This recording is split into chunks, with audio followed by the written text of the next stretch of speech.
Welcome, everyone, to It Tastes Different Gaming Podcast, the podcast with 4 different flavors coming from 4 different gamers. I am your host, Nick Irwin, and I want to welcome my co-hosts, Shane Eisterhold, Patrick Smith, and Russell Rowe. Hey, Patrick, where can they find us? Well, the first place you should check out is our website at ittastes.different.com. This is the place where you can subscribe to all of our streams and connect to all of our social media sites. You can also find us on Facebook at It Tastes Different. We're also on Instagram at It Tastes Different PC. And then last but not least is Twitter, where you can find us at It Tastes Diff. What's for dessert today? We conjure up some manna cake and log into some MMOs. Today we're going to discuss MMOs and our take on them. First of all, I'd like to ask each one of you, what was your first MMO and what did you think of it? Let's start with you, Nick. My first MMO was Phantasy Star Online on the Dreamcast back in the day. That was my first introduction to an MMO. I loved it. I played it a ton. And that was on a console. Dreamcast was, PlayStation 2 did have the adapter that you could buy that you could use to hook it up to the internet. And it had a few games you could play online, but Dreamcast had the integrated 56K modem inside of it. And one of the main games, they had a few games that play online, but one of the main games for the Dreamcast was Phantasy Star Online, and I started playing it, and that was my first foray into playing an MMO, and I absolutely loved it. I loved it so much that I had, at the time, as a kid, so at the time I had my parents, asked my parents if they could buy a separate phone line, because every time the phone would call, the 56K modem would disconnect from the internet. So I asked them if they would, and they did. So I had a separate phone line just so I could play Phantasy Star Online without getting disconnected. But I love MMOs. MMOs are one of my favorite games to play, genres to play. The only problem with nowadays is there's a big MMO drought. There's not a lot out nowadays that's worth your time. There are a few titles that are good, and sometimes I do go back to those titles if they bring out new content. But, if I play through that content, I usually stop for a while and then I'll kind of come back in. But I'm definitely waiting for something new to come out that entices my MMO itch. Well, I'm sure we'll get into more specifics about other MMOs. But yeah, Phantasy Star Online was my first foray into MMOs and the first one that got me started in that MMO gaming genre. So what about you, Patrick? What was your first one? Well, the first one that I actually tried and played a little bit of was M59, Meridian 59. I didn't much care for that one when I first got into it. It was, I don't know, it wasn't for me at the time, but, a couple years later, I would say that my real first introduction was Ultima. I played Ultima Online a lot because my cousin had it and he had a computer and got me into it. We played a lot of Ultima when I was younger. Like I said, Meridian 59, I got to play it, but it just didn't click with me for some reason, and I didn't stick with it.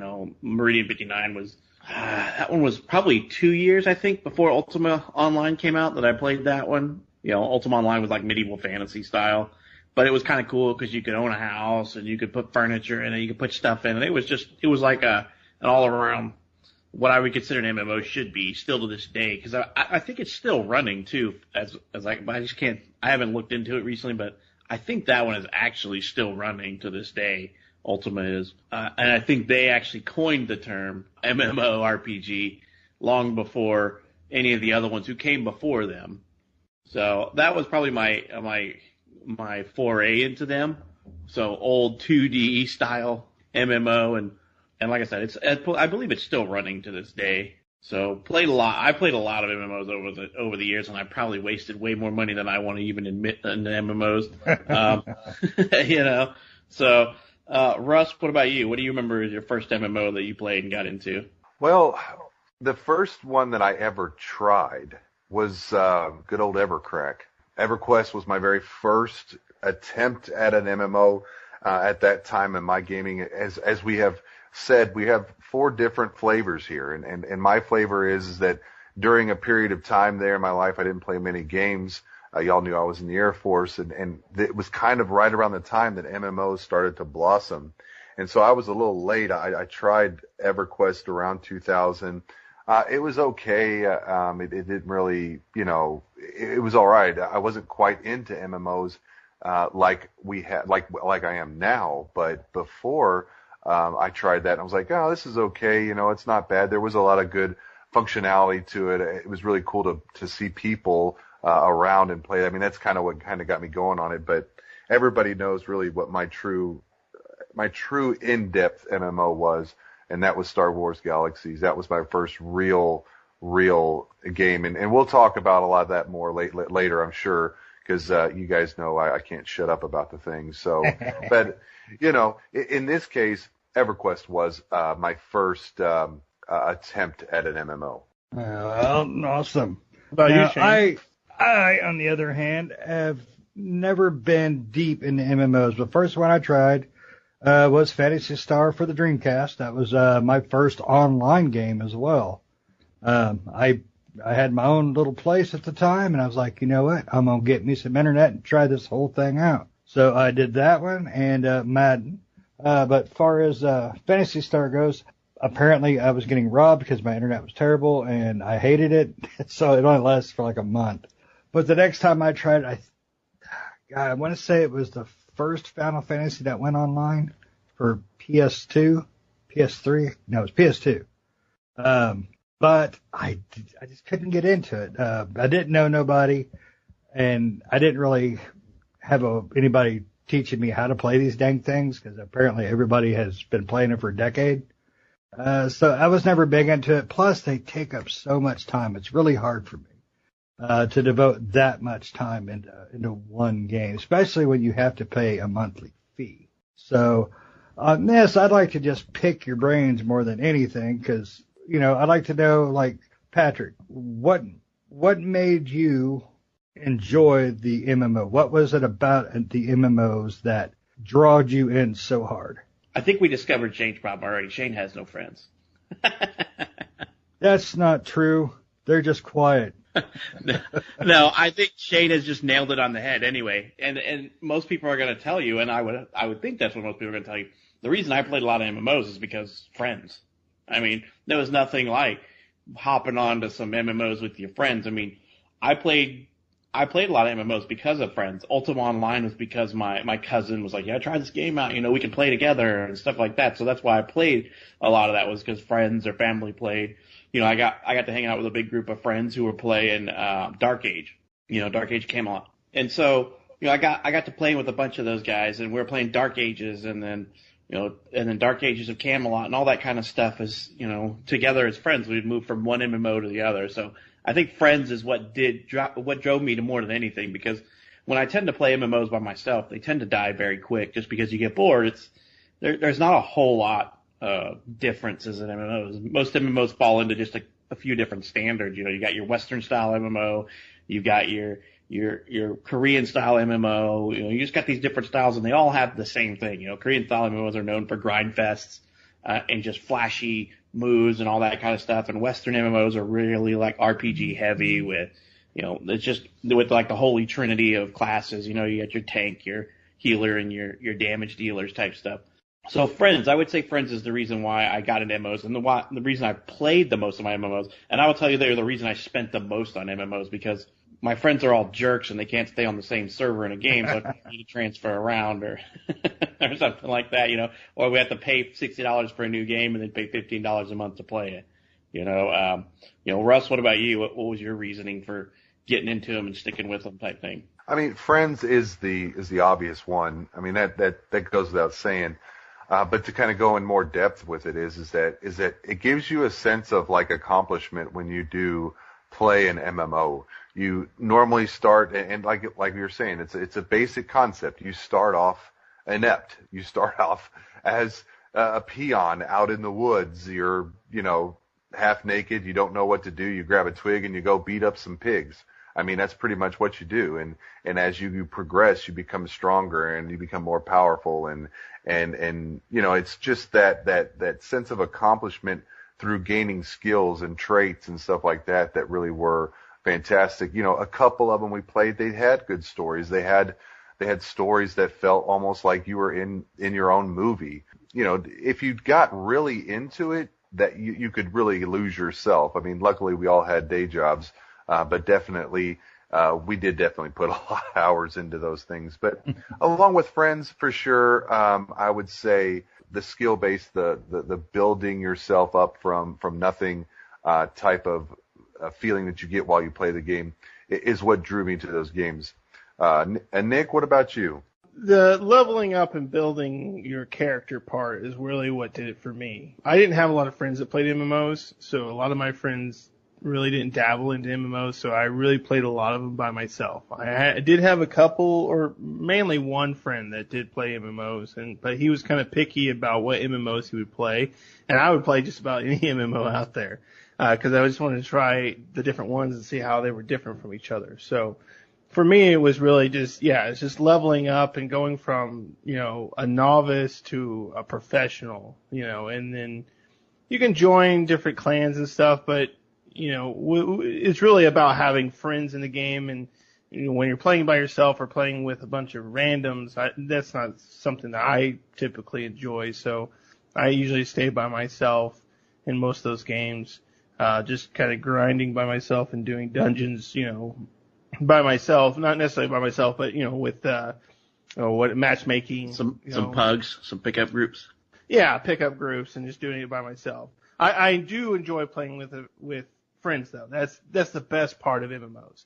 And like I said, I do have one friend that does play MMOs, and we played, we've gone through a lot of different MMOs together, and it's really just usually me and him. But, I usually play tank and he usually plays healer, so it's perfect. Right? Getting a group is like instant because that's what most groups are looking for. Yeah. So that's a ton of fun. And that's funny because that's how Russ and I always played. Russ would most often tank and I would most often heal. So Russ would tank, I would heal. So we would just pick up groups pretty easy. That's how the two of us used to run around all the time. Right. Yeah. And that's the easiest way to do it, and he loved playing the healer and I loved playing the tank. So it was perfect.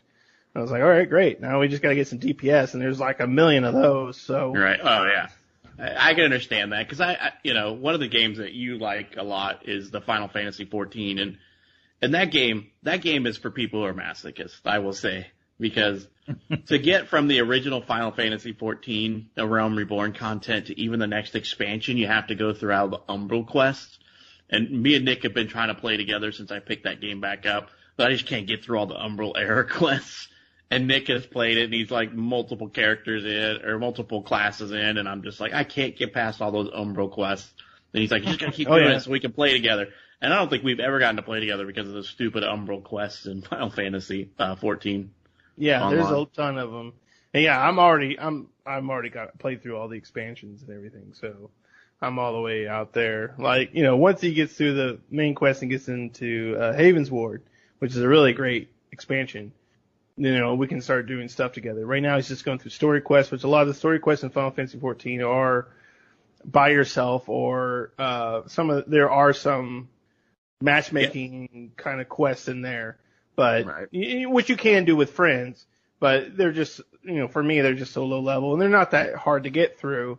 But yeah, there's just a ton of quests between Realm Reborn and Heaven's Ward that it's insane. But they're supposed to, and I don't know if they have already or if that's still coming up, they're supposed to be reducing the amount of quests that are going on. Right. Yeah, I thought they were going to make it to where you could skip like the Umbral Era quest from like 14 into Heaven's Sword. Right, they were supposed to reduce it down, so it's going to be like a lot less. Come on, yeah. Because I think there's like 100 quests between that and Heaven's Sword. It's more than 100 quests. It's more than 100. I'm sure it is. But they're supposed to reduce it down quite a bit to where, because a lot of those quests because I played them all, and a lot of those quests are a lot of just fetch quests, just kind of going back and forth between areas. So it's like, you could definitely throw these out because they're not really worth it. Right, yeah, go, run your way out in BFE, and then it says, hey, go to Linsa Limnosa or whatever, and go grab this, and go grab that. So, right. Yeah. But I think personally, out of all the MMOs out right now, besides, possibly the king of MMOs, WoW, which for me, I tried to get back into with the last expansion, and, it's very repetitive, and I played WoW. I baited WoW when it came out. I was in the beta, and then I played it when it released, and I loved it. I think we talked about this before, and I think Russ had mentioned it up to Burning Crusade. Loved it till then. And then after that, it just kind of started going downhill. And it's gotten to the point now where it's just way too easy. And I don't like a lot of the things they've changed about it. I liked how it was originally. Final Fantasy XIV, I think personally, in my personal opinion, is probably one of, if not the best MMO out on the market today, as far as getting your money's worth out of that monthly subscription. They update, they bring out new content all the time. Like every month is a new patch full of content. And there's just so much to do in it. And they really haven't changed how the game plays since it came out. You know what I mean? Not the original, not Final Fantasy XIV, but when Realm Reborn came out till now, they haven't really changed the core mechanics of the game. Right? So, what you're used to and how it played when you first started the Realm Reborn is pretty much the same as it was. They've done tweaks and things like that, but the core mechanics are pretty much the same. So I think, me personally, it's the MMO to play right now, if you're going to pick one. Yeah, I agree with that for sure. That's one thing that I do kind of miss with Final Fantasy XIV that I did enjoy. The mechanics were a little bit more complex in a sense. It wasn't that they were overly difficult. They were just perfectly complex. Whereas we talked about WoW, I think WoW, their process as they've gone through the years, they've noticed that their money is with the casual player. And so they've kind of made that game more for the casual player. I mean, they went from 40-man raids down to 20-man raids. They did those things because they saw that their die-hard base that was, the hard hitters, the people that spent, 6 to 8 hours on there a day, those there are usually the ones that would stay with and play with the game. But with WoW, it seemed those players left to other games that were a little bit more difficult. And so when they started to see that, then they started to just up that casual play with WoW. So now you can just log on to WoW, you click one button and you're in a group, or you go out and you find yourself lost in an island real quick and you kill a bunch of stuff. And there's really not much of a sense of progression through WoW anymore, because now you can even buy like a leveled up character from WoW. Of course, some of that was to combat selling of characters and stuff like that. But, World of Warcraft, I think Blizzard has done the best they can, and they're the king. They've been able to survive since 2004, not just survive, but thrive with it. That's just my opinion with that. Well, yeah, I mean, WoW is the king because of subscription numbers and stuff. But yeah, and I agree with you. Their numbers come from casual players. That's how they make their money, and they've noticed it, and so they've dumbed down the game to that extent. The free character thing and the level up character thing in WoW was to combat you're getting close to level 100, and the grind from 1 to 100 was ridiculously boring and stupid, especially if you've done it. So they were offering free, I think it was like level 80, was 80 or 60 characters or whatever for that. So it wasn't even like they were giving you max characters. Yeah, they weren't max characters. They were like 10 levels below max level, so you can get right into the newest content. Is what they did with that. But I will disagree with you guys on the best. In my opinion, the better current MMO is EVE Online. I would prefer to play EVE over Final Fantasy. But I'm more of a sci-fi fan than a fantasy fan. All right, so let me ask you guys this: all right? So Pat, you just said you're more of a sci-fi fan over a fantasy fan. Is there something besides the layout of the game of the sci-fi compared to the fantasy? Is there something that they do in a sci-fi MMO that you feel is better than the fantasy MMO? Is there a certain aspect, or is it just the sci-fi aspect itself? I think it's more the sci-fi space aspect. I'll put caveat, sci-fi space. I mean, the MMOs that I remember and go back to are a lot of the sci-fi space-based ones, obviously, the Star Wars MMO, Knights of the Old Republic was good.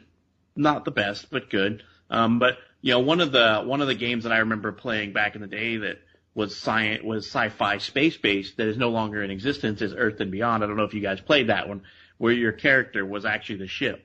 That was kind of an interesting and fun MMO for me. I played quite a bit of that with a group of friends, and that one's a defunct MMO. It's closed down.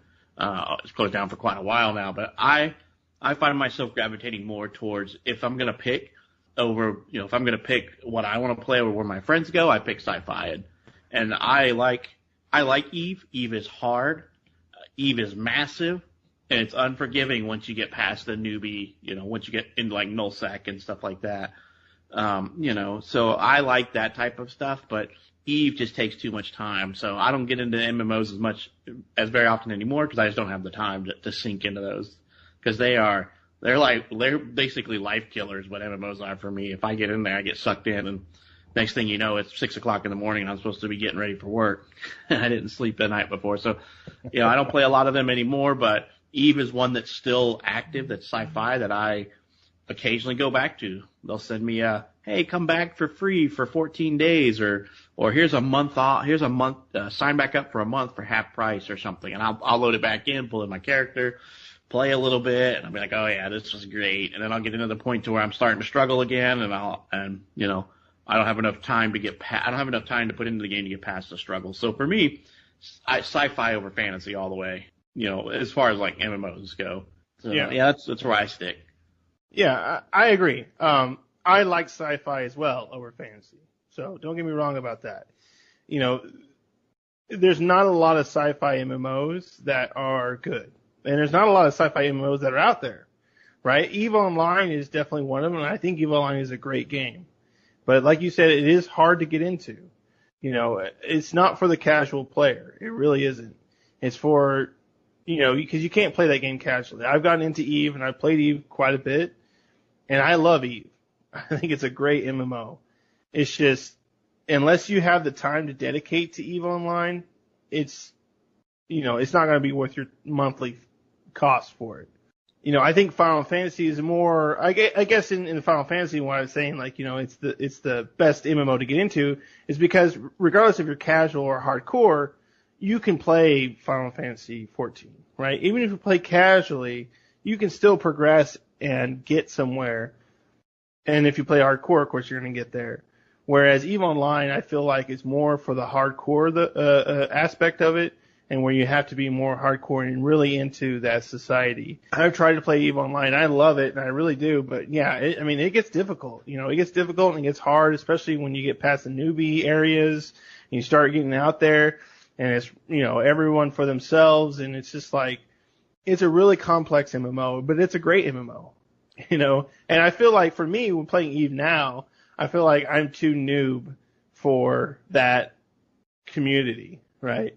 I'm sure they have a lot of people that welcome in newbies, but I just feel that way when I play them. Like, I'm just, this is too much for me. Like, I'm not going to get it, in time. Everyone's going to hate me out in the galaxy, right? Right. But yeah, I do love space and sci-fi MMOs. And I wish there were more of them. I really do. Oh, don't get me wrong with Eve. I don't know how many times. Like the concept of Eve, watching Patrick play Eve on occasion, I'll sit down and I'll be like, I'm good. This is the day. This is the day that I rule Eve. And I sit down and I start to go, and about 1 hour turns into 2, 2 turns into 4, 4 turns into 6. I start bleeding. I feel like I need to cry a little bit because I have no earthly idea what is going on in the game. And there's so much to it and so massive. Admittingly, yes, the first little bit of the tutorial, it's not too hard. You just follow it. But then you get out in space and you're like, oh my gosh, this thing is huge. I don't know what to do next. And then you're like, you get off for that day, you get up the next morning, you're trying to research for some guides and stuff like that. And then you read how this corporation is running a whole server, and you're like, don't even try. Once you get to a certain point, you're going to die anyway because pirates are going to kill you. I'm like, why am I going to try?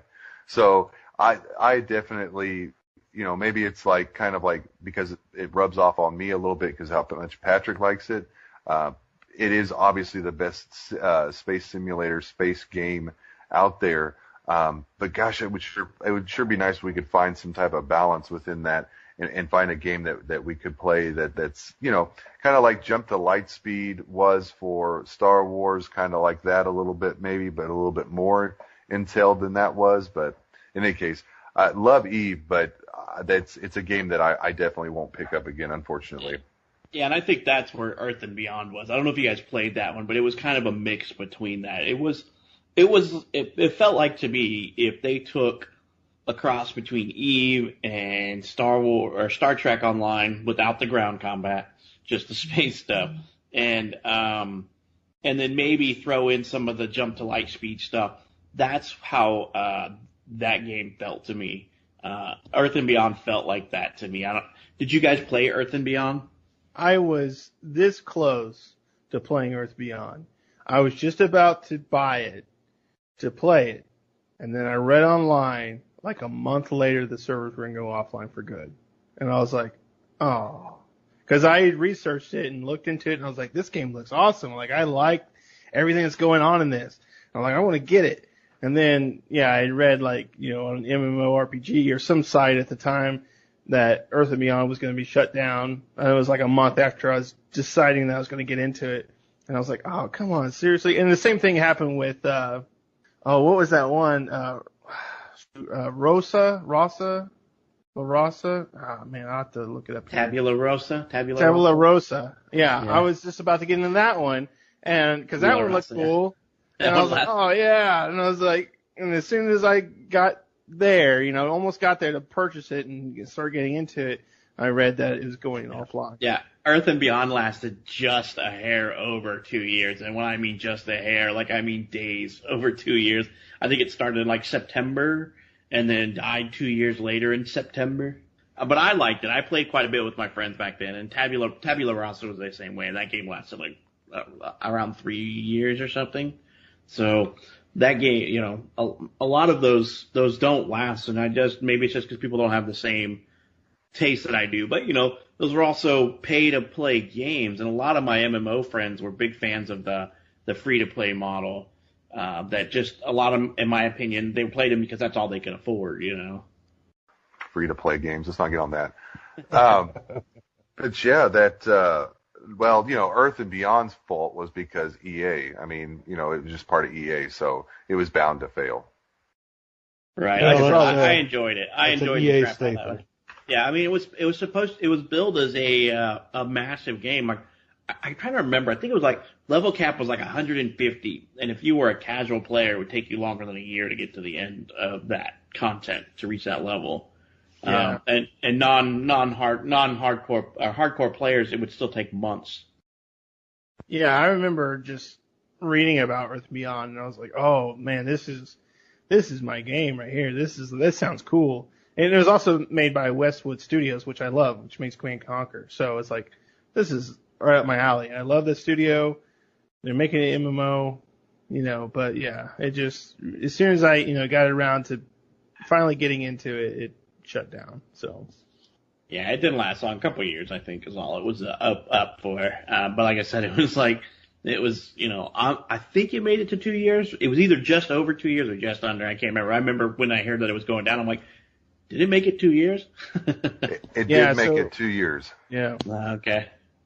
Oh. So, but yeah, it was one of those interesting ones that just didn't last, which, you know, there's a lot of MMOs out there that aren't around anymore. They either officially or unofficially shut down. So, go ahead, Russ. Well, I was going to say, like, so just kind of like, we're kind of popping back and forth from generations, and we think about like the way that these games kind of rolled out. Like, you know, we had 1 or 2, then we had 5 or 6, and then we had 15 to 20, and then like around 2003, 2004, you know, we just had all these things that just these MMOs just coming out, which seemed to be like monthly. You know, of course, World of Warcraft came out in 2004, but then we had like City of Heroes that followed shortly after that. Then maybe a year or so after that, there was City of Villains. In between all that, I mean, let's see, me and Patrick played Guild Wars. We played Perfect World. We tried that one for a while. We tried City of Villains. There was probably a bunch of them. Like, what I'm following up with a question is that during that period of time between, say, you know, when WoW came out, because, you know, we all kind of had that WoW anger every now and again, like a patch would come out or something would come out, we're like, oh, I'm done with WoW, or we would have trouble finding a 40-man group or something. Oh, we're done. Well, let's go try this one. Like, even like, I don't even know if y'all remember RF Online, and stuff like that, Myst, and I'm trying to think of another one. Of course, Tabula Rasa came out, around 2007 or so as well. And so I was just wondering, like, is there some game that particularly sticks out to you guys in that period of time between the time that, WoW completely dominated everything and then those favorite first MMOs we played went down? I mean, for me, it was, if anything that we played outside of WoW a lot of times was Star Wars Galaxies. We did a little Matrix Online. But the City of Heroes and City of Villains, we played a lot of that game. I mean, I could still remember my little blaster, the Flame, we would play in there, and we would all run in groups, and pretty much every time we would run into a building, we just played MMOs for fun. I would run in there and just AoE everything, and then I would die. So we always made the joke that my job was just to go in and AoE everything and knock off 90% of their health and then just die so you guys could mop them up. But we played a lot of City of Heroes, City of Villains when WoW would make us angry or we got bored with WoW because, I mean, we were in a 40-man progressive raiding guild for a long time, with Clyde and Celestial Navigators and all those back in the day when 40-mans were the popular thing. So we didn't play a whole lot, but I think what killed it for us was when the expansion came out in WoW and they went from 40-man to 20-mans, that single-handedly killed our guild. We went from having this massive, easy-to-fill 40-man raid team with people vying for spots to two 20-man teams that were broken into the A team and the B team. And can you guess who was pissed off all the time? The B team, because all the best players were always in A team. And so B team couldn't progress. And so we'd have to take they'd take volunteers from the A team to go over to the B team to help them push the progression a little bit further, which means that 2 to 3 of their players had to sit out so that they can have these other players kind of drag them through the content and help them progress through the raids, because we were in progressive raiding guilds in the beginning. So for me, the games that stick out to me are the City of Heroes, the City of Villains, and then, and stuff like that, because we played a lot of those, after WoW came out, and Star Wars Galaxies, obviously, because we played, I cannot even imagine the amount of time I put into Star Wars Galaxies, but we played that at the same time WoW was going on. It's time for Russ to interrupt with a story. So to give you guys, and we may have talked about this once or twice, but maybe our listeners don't know. To put it lightly, so I was stationed in Germany at the time that Star Wars Galaxies came out, and we finally gotten a ADSL. So it was like, oh yes, we are cooking with grease. We've got this going. So what we would do is I worked swing shifts at the time, and on Friday nights, we would go in swing shift. We would go in about 4 o'clock in the afternoon. All the jets were already down, so we'd have to put the jets to bed, and we would try to get out of there. And we would literally be at work some nights 5 hours. We would be out by 9 o'clock at night, and I would pack up. I would have my computer already packed in my car. I would leave work, go over to my buddy's house. Mind you, I was married at the time, and I would play Star Wars Galaxies with 3 separate accounts. I would play from Friday night at 9 a.m. in the morning, and I would not stop playing until Monday morning around 6 or 7 in the morning. We had to be at work probably 6 o'clock that night on Monday night, and I would go home and sleep finally after basically 50 some odd, 60 some odd hours straight of playing with maybe a nap here and there, but that's about it. That's how much I put into that game for at least 8 months strong. That was like that straight. Yeah, that's when we were helping a buddy's guild get off the ground, and then we ended up merging with Tide. Well, I think that towards the end of it, we merged with Tide and all those guys, and yeah. It was just a crazy story on how we talk about how MMOs take over our lives and take over everything. And that was the one game that really took over everything for me. I did want to add to, one game that I really remember and think about a little bit during that time, was, Aeon and Rift. Actually, there's 2 of them, Aeon and Rift. Aeon, we were so pumped. It was a beautiful game. The mechanics were wonderful. Here we are, we're sitting about level 24 or something, and we're getting out of the PvE zones into PvP zones. It was one thing that kind of worried us about the game because we don't like forced PvP. Patrick and I just don't like forced PvP. We don't mind the PvP sometimes, but being forced into it is frustrating. And so here we are, where I had had a slightly older computer, to say the least, but it was able to hold up until we went into the PvP zones. And there was one night we were sitting there, and this guy comes out of nowhere, and we actually had the opportunity to own this guy, just rip him apart. And Patrick's like, "Are we going to get him? Are we going to get him?" And I'm like, "Yes, get him." And then Patrick, all you can hear is, "Damn it, Ross." And it was probably one of the most hilarious moments in our gaming career, but at the same time, it effectively ended Aeon for us, to say the least. But anyway, and then Rift was very WoW-like, but it did kind of have some mixtures initially about some rifts just kind of popping out of nowhere, and this whole group and band of people trying to close this rift. It was a lot of fun, definitely early on. So that's what I think about during that time. Aeon was, your computer killed Aeon for us, because that would really piss me off. We were 2-on-1, and I'm like, we got this guy, easy. And there I am running around in circles because I'm more of a healer. And I'm like, get him, Russ, get him. And I'm just running around in circles healing Russ, and he's attacking me because Russ is just standing there because the computer took a dump. Yeah, that was a pretty bad time. Oh man, that was good times. And I think I was running like a dual wielding, I can't remember what the class was, but it was an awesome class. I loved it to death, and it could tear up some people pretty well. I mean, basically stun lock the heck out of them, but I didn't have a chance. That computer said, nope, this ain't happening. But anyway, so Nick, what about you? Anything, maybe what was the game you went back to during lull times? Final Fantasy 11. I played a ton of Final Fantasy 11. On the PlayStation? No, on computer. On computer. Good story, Nick. Yeah. No, yeah.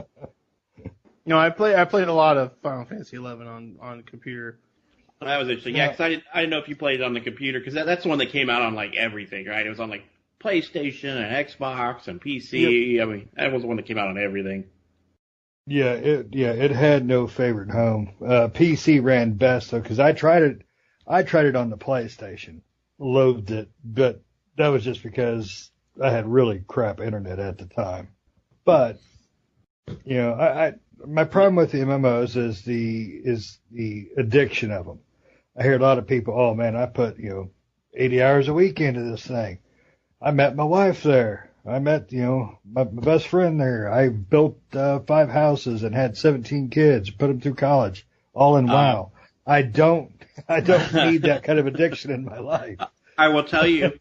I don't know, Nick and Shane, you guys might know, but Russ and I met as friends in Star Wars Galaxies. That's how we know each other.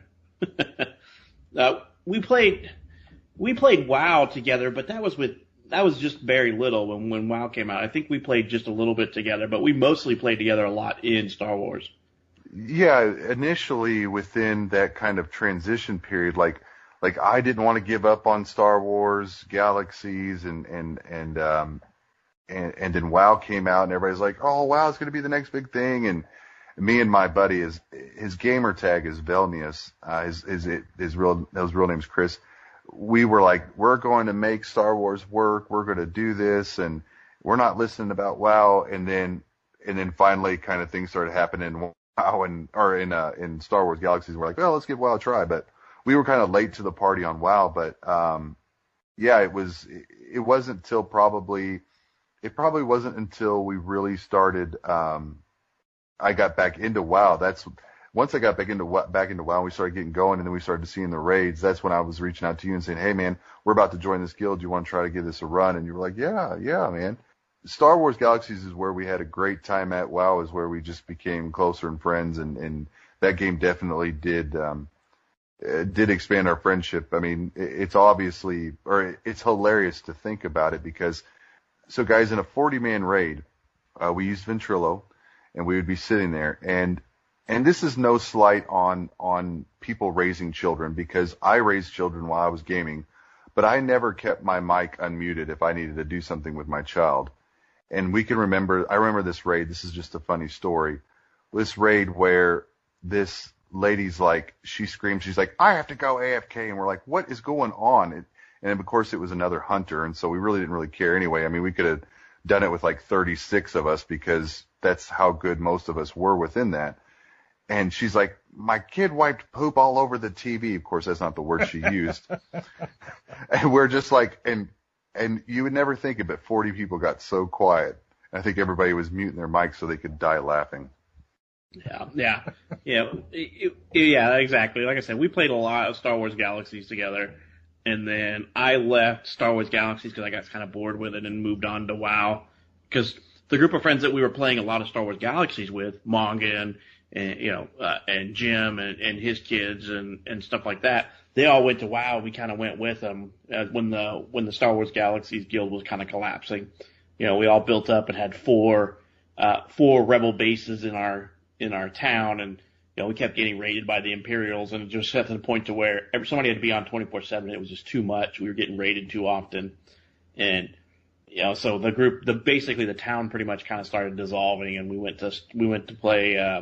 Me, Jim, and Morgan, and all them went to go play a WoW together, and then by the time I was about ready to quit WoW, Russ was getting into it. He's like, "Are you playing WoW?" And I'm like, I kind of quit. And he's like, "We should come check out this guild." And it was the Celestial Navigators Guild that we were in CN, which had they were mostly Canadians, weren't they? Weren't like Clyte and all those guys were all Canadian, I think, weren't they? No. The Canadian portion of it was actually once we got into Wrath when we were hanging out with Johnny and the priest, I can't remember his name. Clyde was actually ex-military. Most of these guys were military guys that we ran into there. Nick, did you play a lot of WoW? A ton. A ton of WoW. Yeah. Wow. I went to. I said I baited WoW. Yep, I got the beta disc for that. Mm-hmm. I baited WoW, and then I played up to. I think I played up to, was it Frozen Throne? The Wrath of the Lich King one? The Wrath of the Lich King. Sorry, Frozen Throne was Warcraft 3. But, I played all the way up to Wrath of the Lich King, and then after that I kind of stopped for a while. I got back into it playing the last expansion, what was the last expansion that came out? The current one is Battle of Azeroth, and then Legion was before that. Battle of Azeroth, I think, is the last one that I got back into. I bought all the expansions up to that point. And Battle of Azeroth was okay. Again, it was just it wasn't the WoW I remember. And WoW for me is pretty much dead at this point. I don't care to go back to it. I would agree there. For me, WoW was great when it was difficult. I make the joke when Burning Crusade first came out and they started going down to like 20-man raids, I made the joke when we had 40-man raids, we were in guilds that were raiding all the time. I mean, and maybe it's just the group we hung out with, or maybe it was just the age or something, but we could build 40-man raids easily. And then when Burning Crusades and Wrath came out and they were really heavily focused on the 20-man raids, it seemed like all we could ever come up with is 10 people that wanted to play this game together that were friends and we could tolerate. So we had trouble fielding 20-man raids. And then when they dropped it down, I believe it was either Cataclysms or Mist, they started doing 10-man raids. And I'm like, we can't even field a 10-man raid anymore. I was like, what is going on? The pool of friends that we ran with just got smaller and smaller and smaller to the point where then they came out with Raid Finder, and I'm like, I don't need friends anymore. But then it got boring. It's like, I can run this raid because they dumbed down the raid so much and the rotation so much that I can run it with a bunch of noobs that just reached the level cap, and we can down the bosses, and I can get raid level, Raid Finder level gear, which is better than, hard mode dungeons and stuff like that. So nothing's really changed in that game for me. Yeah, see, that was one thing I was wondering. It seems to me that MMOs are a lot of rinse and repeat. You get story adaptations, story changes, but it's still run, find, kill, loot, run, find, kill, loot, and from what I see of it. There is a lot of that. I think that's some of the reason why I do discuss and talk about Star Wars Galaxies so much, is they put little to no content out there, but they changed other things. They changed drop rates at certain places. They changed drop rates of resources. I mean, things of that nature. It was a self-sufficient server. Like, everything you needed on a server, especially a healthy server. I'm not going to say every server was like that, but a healthy server, you had a great player economy. it was like, I hate to equate it to this, but it's like Sims for true adults who want to play the game, who want to play and enjoy company with everybody. I mean, one night you get on there and Patrick said it before, like I'm running him around so he can check all of his vendors on his crafter so he doesn't get killed by a bunch of womp rats or something like that, because Lord knows you can't kill anything as a crafter. Those things there, it would take you like 2 and 3 hours to get all that, to come back, organize it in the house, put it in your crafting stations, do all this, and yet you felt like you accomplished. Now you get on WoW, you get 4 raids done or something like that in like 2 or 3 hours. You get one piece of gear and you're like, why did I just do that? I don't even know. I just wasted my night. So I mean, that's why I go back to that, and it's not for every person. I get that. But wouldn't it be wonderful to have some type of MMO to come out that could do that? I mean, I guarantee you we could get Shane bought in if we were building a city or building a guild and everybody was contributing to that. I think that's what really, when we talk about this stuff, that's where I start to go, and I'm like, oh gosh, memories, all alone in the. I mean, it's just, it's that kind of thing. Well, yeah, talk about an MMO that had nothing, that didn't tell you to do anything. Star Wars Galaxies didn't have, when it first came out, they didn't have in-game content. They didn't have dungeons. They didn't have raids. They had like world bosses and stuff like that you can go take down. But other than that, it was really just a lot about the faction war, the rebels versus the imps, and building your city and getting your city up and running so you can get things like starports and bigger guild halls and stuff like that, and more land for the town. But then they eventually did add stuff like the Death Watch bunker and the Geonosian caves and stuff like that you could go get and, run big groups of people through, because the Death Watch bunker was the only place you could craft a Death Watch armor, and stuff like that. And then you needed to go down to the Geonosian caves to get things like Ackley bones and stuff for vibro knuckles and things like that. And that game really had no direction. We played that forever. And nowadays, if we run into an MMO and you reach level cap, and I don't know, maybe this would be or be not true. I've not played one like this. If there was no end game, I'm not sure what we would do. I mean, if you think about it, Star Wars Galaxies in a sense was a PvP game. It was rebels versus imps, and you would go to Anchorhead or some of the other starports so you can PvP when you were bored. Because we tried to play like Albion Online, which essentially is the same thing. You craft and you contribute to your faction taking over an area of the map and holding on to it and building towers and castles and stuff like that. And to me, Albion Online was boring and I couldn't get into it. It was a slog and a half. Those are the kinds of things I worry about when you pay for a game that you have to pay a monthly fee for service on, and then it turns into crap. That worries me. But you go back and you review like PvP, for example, in Star Wars, in those things. Did they have OP classes? Yes, we had OP classes. We had combat medics and riflemen. We had Terkasai swordsmen. We had all those. But, also a good group of people, whether they were pistoliers or whatever they were, could take down that stuff. But at the end of the night, like, the worst thing about it is your armor's shot to crap. Your mind pool might be really down, but all you got to do is just watch a dancer or get healing from a medic or something like that.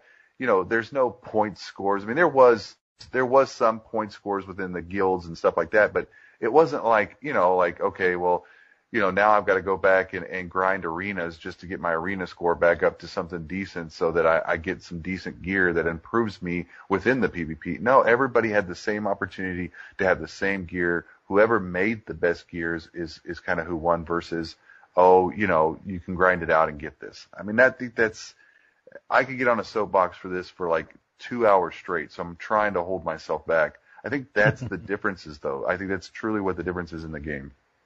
Well, yeah, I don't think there's been a game out there, in my opinion, that has crafting and anything close to Star Wars Galaxies. And here we are, in 3 years, we'll be 20 years away from how long when that game first came out, and we still don't have anything to that level, in my opinion. Because, it had player housing, it had player-run cities.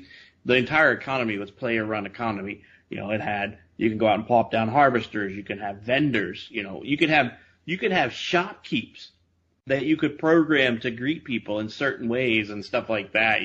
They just don't have in games. And so I don't know what they've done with that type of game. They just don't seem to have ever come out with anything like that again. And I don't know if the Star Wars brand is what drove it, but I can still hear the menu clicks in my head running through like a crafting macro where you had like 10 crafters filled out your bar and you just running the macro so you can open up.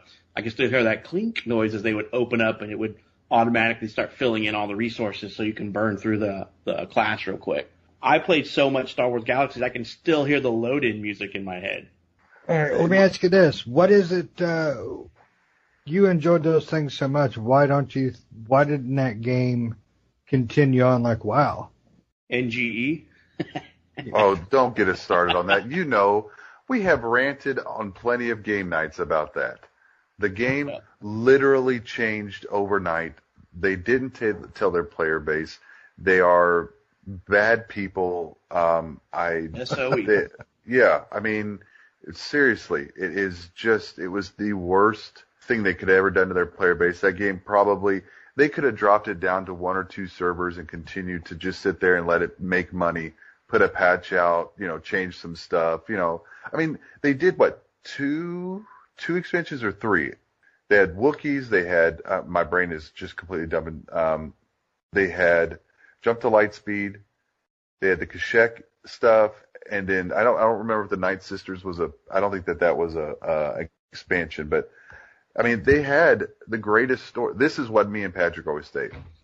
They had the greatest story ever told, pretty much, for anybody that is our age or even a little younger. And they just, for any intents and purposes, they screwed the pooch. It's the only way I can say it. Yeah, when the game completely changed. They did like the little mini change, and then NGE just came out and put the proverbial nail in the coffin. There was 4. It was 3 expansions. The original game, the Empire Divided, and then Jump to Lightspeed, and then the Rage of the Wookiees one that you were talking about, and Trials of Obi-Wan. And I believe Trials of Obi-Wan was where you could get the HK-47 droid, which was kind of a fun thing too. But yeah.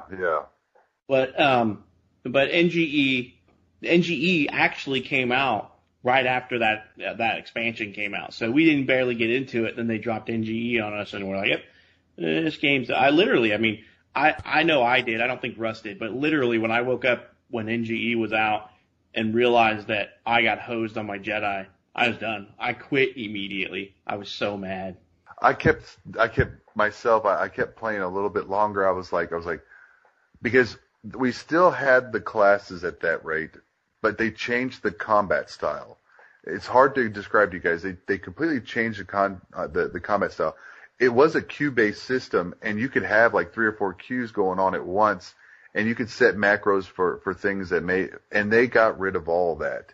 And everything went on the same global cooldown, which was infuriating. And that was just the first one. That was just the first change. The NGE was just the first change. And then they had the total overhaul, like, I don't know, maybe a couple months after that, where you went from 33 classes down to 9. But in any case, we could go on forever for this. That's for sure. Nick, get us out of this, man. Find us something else than this game to talk about. Final Fantasy. No. Well, we can kill that one too. They did kill that one. Right? Final Fantasy 14 died by a meteor and became a realm reborn. Yeah, we'll get into that in a second. But to go back on your Star Wars Galaxies, I did start playing right before. So I did play Star Wars Galaxy, and I got into it right before NGE came on. And I had no clue about it because I had read it on Star Wars Galaxies and everything, and everyone loved it and read all the stuff about it. I was like, oh, that sounds really cool. And I got into it, and I downloaded it, and it was probably like maybe a couple days before NGE came out. Yeah, I didn't know it was coming out. And I was like, oh, this is really neat. I like this. And then I logged in like a couple days later. I was like, what? Well, okay, this is weird. Like, what's changed here? And then, yeah, after that, I was like, no, I'm not into this anymore. It was the same thing. Like, but I mean, of course, I wasn't into it like you guys were as far as, years upon years. And then finally NGE comes out. I was just a couple of days from it, but I came in there and started playing. I was like, I kind of like this. I kind of want to keep playing this. And then MGE came out like a couple days after I started playing the game, and I was like, no, I don't like how this has changed. This has become like WoW pretty much at this point. This is not what it was, what I read about and what I started to experience as I started playing. And I hadn't played that much, because I just started, but it definitely wasn't what I was playing. Now it's turned into just class-based, your typical MMO at that point. And so, yeah, I definitely understand what you guys are talking about. And I was definitely around at that time. I kind of got into it and then got right out, as soon as I started. But yes, going on to Final Fantasy 14, I still have the disc for it, the original one, not the Realm Reborn. The original Final Fantasy 14, I still have the disc for it and everything. I love Final Fantasy. I played a ton of Final Fantasy 11, a ton. The great thing I love about Final Fantasy, and especially MMOs around that time, is like you said, they didn't tell you what was going to happen, right? They didn't tell you how to go around. They didn't have, quest givers didn't have an icon above their head or anything like that. You just had to go around and talk to townsfolk and talk to people and kind of learn everything on your own. And, you had to learn how to go through dungeons. You had to learn how everything worked, and everything was just complex. And that was really, it wasn't like just to click a button and then you can teleport somewhere. No, you had to go to a thing and activate this crystal and then talk to you had to pay like a white mage to then, because white mages could only transfer you. Luckily, my friend who we played Final Fantasy, he was a white mage, so he could teleport me, and we would teleport to a different area. And that was really the only way you could get there. And so, players would pay him a ton to teleport them. He would sit there all day and teleport people by the crystal because there was no other way to do it besides a white mage doing it, and then he'd charge him money to teleport them to wherever they wanted to teleport to. So that's how he made his money. And of course, I was a tank at the time when I first started out. So of course, when we did dungeons and stuff, we would just run as white mage and tank. And so, or have people pay us to run them through a dungeon because we were white mage and tank, and that was the way to do it. And so that was Final Fantasy 11. In Final Fantasy 14, he didn't quite get into Final Fantasy 14 right off the bat, but I did. So I love Final Fantasy and I love Final Fantasy 11. I got into Final Fantasy 14 and yeah, it was something else for sure. I remember in the tutorial area, it probably took me a good 20 minutes to figure out how to take my sword out of the sheath. I could not figure out how to take it out. So bad. It was like, it didn't tell you what button it was. It was just like, unsheath your sword and attack this monster. And you're like, how? And I'm like hitting all the buttons on the keyboard. I'm like, how do I take this out of here? Looking online and everything. And like, finally, 20 minutes later, I figure out how to take the dang sword out. And then you had to once you took your sword out, then you had to target the creature and then go through a menu to tell it to attack the creature. Yes. And then you had to do that again. And again, and it wasn't unsheathing the sword each time, but you had to tell it to attack every single time that it needed to attack a creature. It wasn't like they just auto-attacked. No, you had to tell it every time it needed to attack. And so, I got through the tutorial, and I did play quite a bit. I didn't watch the comet drop on A Realm Reborn when it happened, or before A Realm Reborn happened, but I remember playing, I got quite a bit of levels. I was pretty up there. I think I was in the mid-20s or so. So I had played quite a bit and I enjoyed it, but it was like, even the areas that you went to, I remember running out, it's not that way now with Realm Reborn, but in the original, I remember running out to, they had outposts that you would run out to that had crystals where you could align with the crystal so you could basically teleport there. Or when you died, you would resurrect there at that area. Right. Oh my gosh. Yeah. And I remember running to that area, and it would be far out there. It was like way out there. You just had to run and keep running down the trail. And I remember they reused textures and backdrops. So you'd be running, and I'd be like, "There's a rock sitting by the trail." All right, and then I'd be running up, and I go, "There's that rock again." It was the same rock. It was like they copy pasted the part of the map, just copy pasted it until you got to that place, because you would run by the same cactus, the same tree, in the same spot. It looks like the same thing. It's the same textures in the same spot, or the same rock, or whatever it was. And it was just over and over again. It was almost like you're running on the the old cartoons where they're running on the treadmill and the background's rotating in the background. Yeah. That's basically how it was until you got to the camp.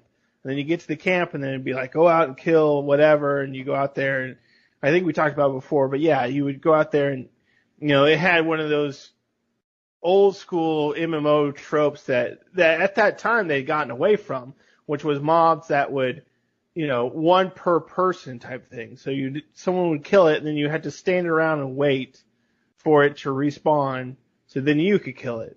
And you get that person that would come up, and like as soon as it respawns, you get that guy that comes out of nowhere, comes out of the shadows, and just hits the mob, out of nowhere. That was one of the first games that I actually seen a community though that was halfway decent, because I remember when it first came out, then me and Russ ran into one of those. There was literally a queued line of people waiting to get to this thing, and people were queuing up, and I'm like, you mean there's nobody up there trying to gank it? There's not like a big circle around the spawn point where everybody's going to puke on it as soon as it pops out? Yeah, you would see a few of those. But there would be some places where there were certain mobs where people weren't queuing, and they would just strike them as soon as they popped. So it was kind of a mixture of both. But, so that was pretty much how the layout was. I mean, I remember going and the maps were horrible. I remember one map, you go through the marsh, and like, they still have the marsh in Realm Reborn, which is a much better map. But I mean, this was like a maze. Like, you think of Pac-Man times 20 maze. I mean, there was so many ins and outs and dead ends and everything. I mean, you look at the map and it looks like a spider web just going through this entire thing. And it's like, how am I going to figure out how to get through this? And I mean, you had a map, but it was just still difficult to figure out how to traverse through the marsh, because there were so many just dead ends and places that would take you back to the beginning, or back to just some area that you didn't want to go to, or some high level mob, or, a bunch of marbles or something. And yeah, it was a mess. Yeah. I was glad they killed it with a meteor. I am too. It's a much better game now. Yeah, it was pretty bad. And I honestly didn't get to see the meteor drop. I remember trying to set myself a reminder to do it, but at that point I'd already been, I didn't even make it to where I had to subscribe a month. I don't even think I made a week in that game when it came out. I got so annoyed at all the crap like you were talking about. It tells you to go to the town, and then when you meet this guy in the town, it tells you to attack him, and you're just like, how the heck do I attack this guy? And me and Russ were both playing at the same time, and I think Russ finally was like, oh, you gotta do this, this, and this, and I'm like, just to attack this guy? You know, and so then we leave the town finally, and we're going to the quest, and that's when we see the first thing where there's a group of people trying to kill the same mob, and I'm like, are you kidding me? And so I just got really annoyed with it by that time, and we ran through a little bit more, tried to get on when it was less peak time, but it just always seemed like there was so many people trying to get out of the newbie starting area in that game. Right. Yeah, and then, like you said, the button, because unsheathing your sword wasn't just a button. It was like a combination of buttons to get your sword unsheathed and to attack a character. I mean, it was like convoluted. Like, whoever came up with that must have been like insane or drunk at the time. Right. It was press something up like, and B and 3. Yeah, it was something like get into like combat mode is what it was supposed to and then akin to, and you're just like, oh. Right. You get in combat mode, and you gotta hit this button, and you gotta hit that button, and then your sword's finally out. Then you gotta hit this button to target it, and then you gotta hit this button to attack it.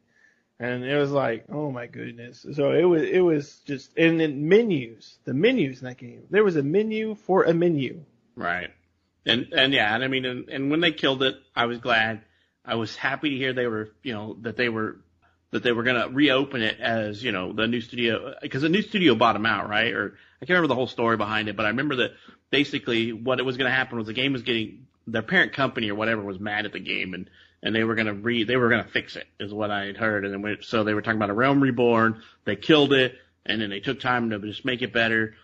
And then it came out, and I was heard that, basically the article was, and I was mad, when this happened, but I read that if you had bought the original game, you would get the A Realm Reborn, which was not true. The statement that they left out was that you had to have bought it and subscribed for at least 1 month.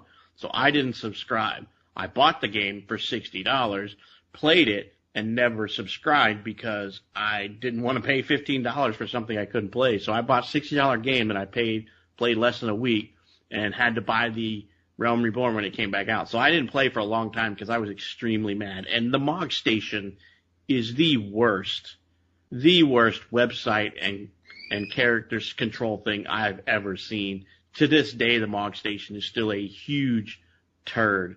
I'm sorry, but it's a piece of garbage. I mean, a perfect example of this is I have 2 accounts on there somehow. Same email address. The first letter is capitalized on one of them, and it's lowercase on the other, so it treats them as 2 separate accounts. And I have like 1 full game on one, I have 1 full game on the other with expansions, like the last 2 that came out, Heaven's Sword and then the other one, and I can't get them combined or anything. They just won't do it. And every time I get in there, I forget that because I don't play for a year or 2, and I'm like, it says I don't have the expansion on this account. What's going on? It's because I didn't capitalize the first letter of my email address when I went to log in. I'm like, are you kidding me? So the Mog Station, in my opinion, drags that game down. It's a big turd. The Mog State, yeah. So going back to what you originally said, yeah, it wasn't a different company. It was a different director. So the director and the team behind the first Final Fantasy XIV, they basically got taken away.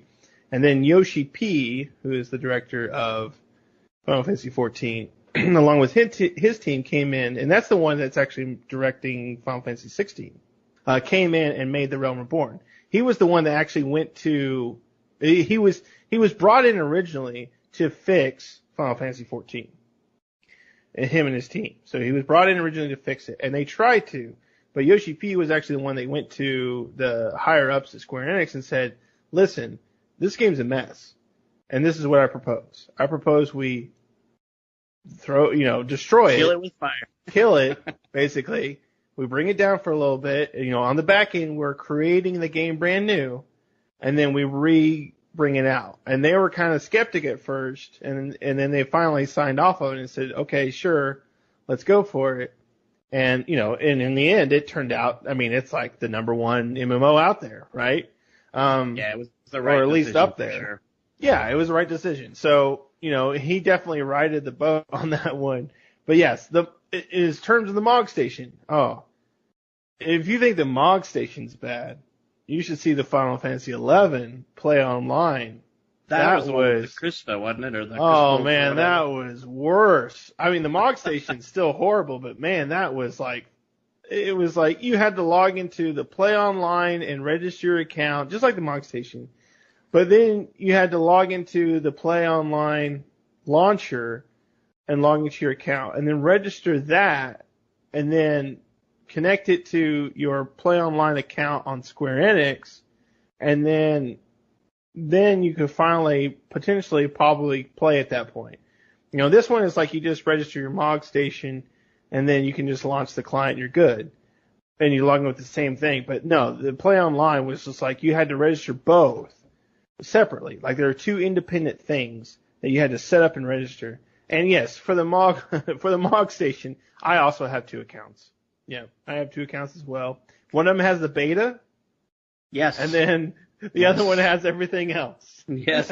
Me too. Yes. The Mog Station makes it that difficult. And like I said, the only difference between mine is that one username is a capital first letter and the other is a lowercase. The only thing that ends up saving me now is the fact that it's attached to my PlayStation account somehow or however that happens. And so I don't own a PC version of it. I actually have it on PlayStation 4. And so and PlayStation actually has some pretty decent functionality with a keyboard and mouse. And so when I played, that's how I played. I played off of the PS4. I tried to do it on the computer, and I think I bought 2 copies of it. I'm not sure of it. I don't know. I believe that the Mog Station was originally written in ancient Japanese, and then they tried to port it into English, and that's what's gone on with it. It was like, we're talking about circa like, the 1500s type of Japanese type of scripture. And then all of a sudden, bam, here you go. Here you go, Americans who barely speak English, try to figure this out. And you're like, what is going on with this thing? It's just a group of Moogles hanging around the back, just punching buttons. But yeah, it is a horrible thing. And yeah, I have the same thing, Nick. But the bad thing is that the account that's my primary one, whenever I do a password reset on it, because they both have the same email address, it resets the original one, and I can hardly ever get into the other one. I have to open up a ticket. And they go, oh, well, I see 2 accounts on here. And you're like, yeah, can you merge them? And they're like, no. Can you reset the password on the second one then? Because I can't do it through the normal means. And I go, yeah, reset the password. So I have to go through like a week-long rigmarole every time I need to try to get it back into that account to play again. And so it's always a nightmare. And then the last time I forgot to cancel the subscription, and I subscribed for probably 5 months because I couldn't get back into the MOG station to unsubscribe. Yeah, Final Fantasy 14, yeah, the MOG station's horrible, but Final Fantasy 14, the game is great. Yeah, it's, like I said, I think it's probably, as of now, if you're looking for a good fantasy MMO, it's definitely the best one out there. I would rate it higher than WoW. I would rate it higher than WoW. Oh, yeah. I would rate it higher than WoW, yeah, definitely. I think it's better than WoW. I think, it's, once you get logged in, exactly, once you get to the MOG station and everything, you get everything set up, it's definitely the best MMO out there. You're going to have the most fun, and I still love it to this day. I mean, I still resubscribe every now and again and play through the content that they bring out, because they do bring out content just about every month. I mean, they're patches basically, but these patches are big content drops. They'll add new dungeons, they'll add new Umbrella arrows and story. Story, quests and side quests and everything. So it's not just a patch, it's not just a bug fix. Because even if you go to their website, you'll see that their new patch, they even create like new cover art for it and a whole like trailer for it and everything about everything that's coming in the new patch. You got new dungeons and new Aeon fights and, even current dungeons that now have hard modes and extreme modes and new armor and new weapons and new everything. I mean, they just add stuff all the time to this game. This game constantly gets new content.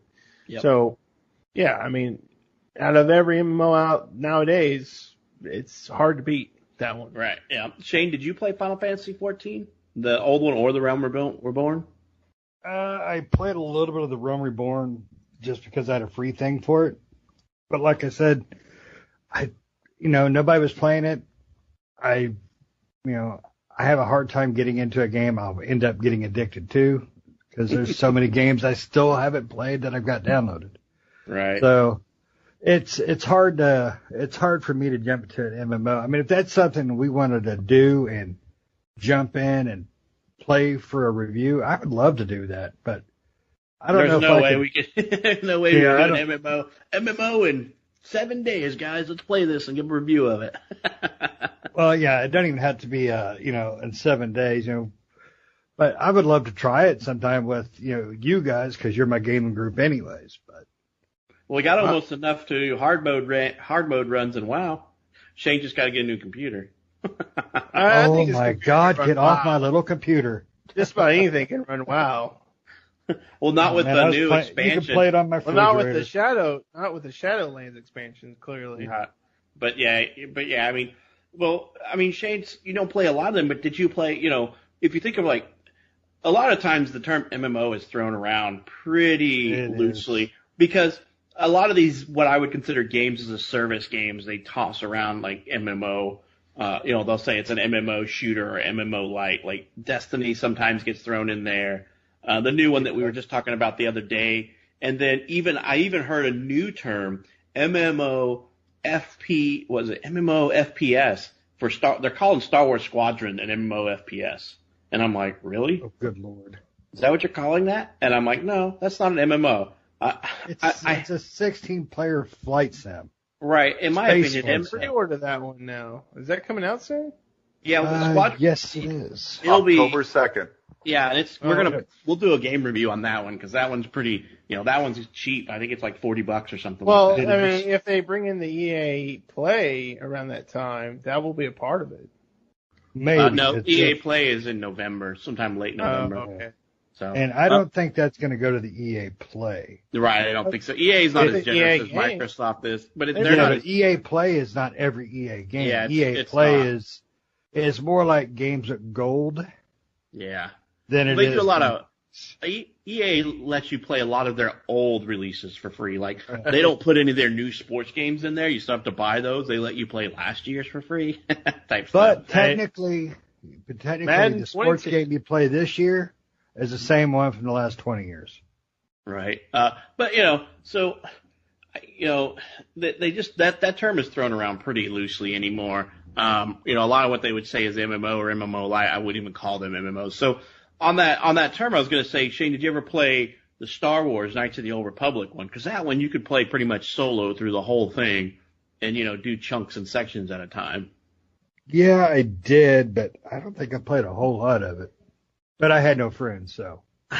Well, I mean, like I said, that one was very much like, it's still, even with the expansions they put out today, kind of remind me of just little episodes of like the animated series a lot of times when you play it. Because, I remember you play, an example is I played through and I played as a bounty hunter. And when you play as a bounty hunter, each little section seems like an episode. Like in this story, we follow the bounty hunter to blah, blah, blah after his prey. And you're just like, huh.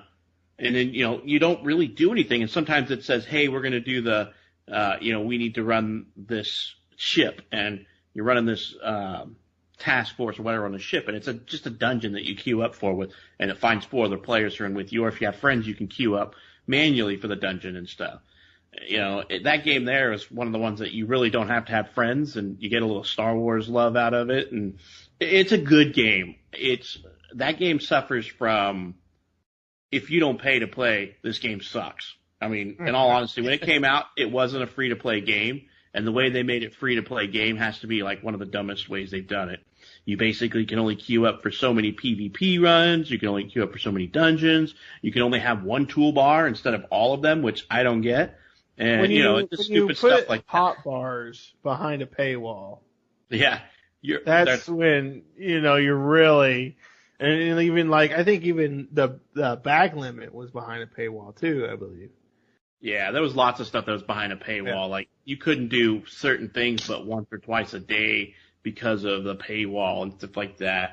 When they first did the paywall, it was like, oh, you get these cartel coins, and these cartel coins can be used for all this cosmetic gear. If you want to subscribe, you get this stuff.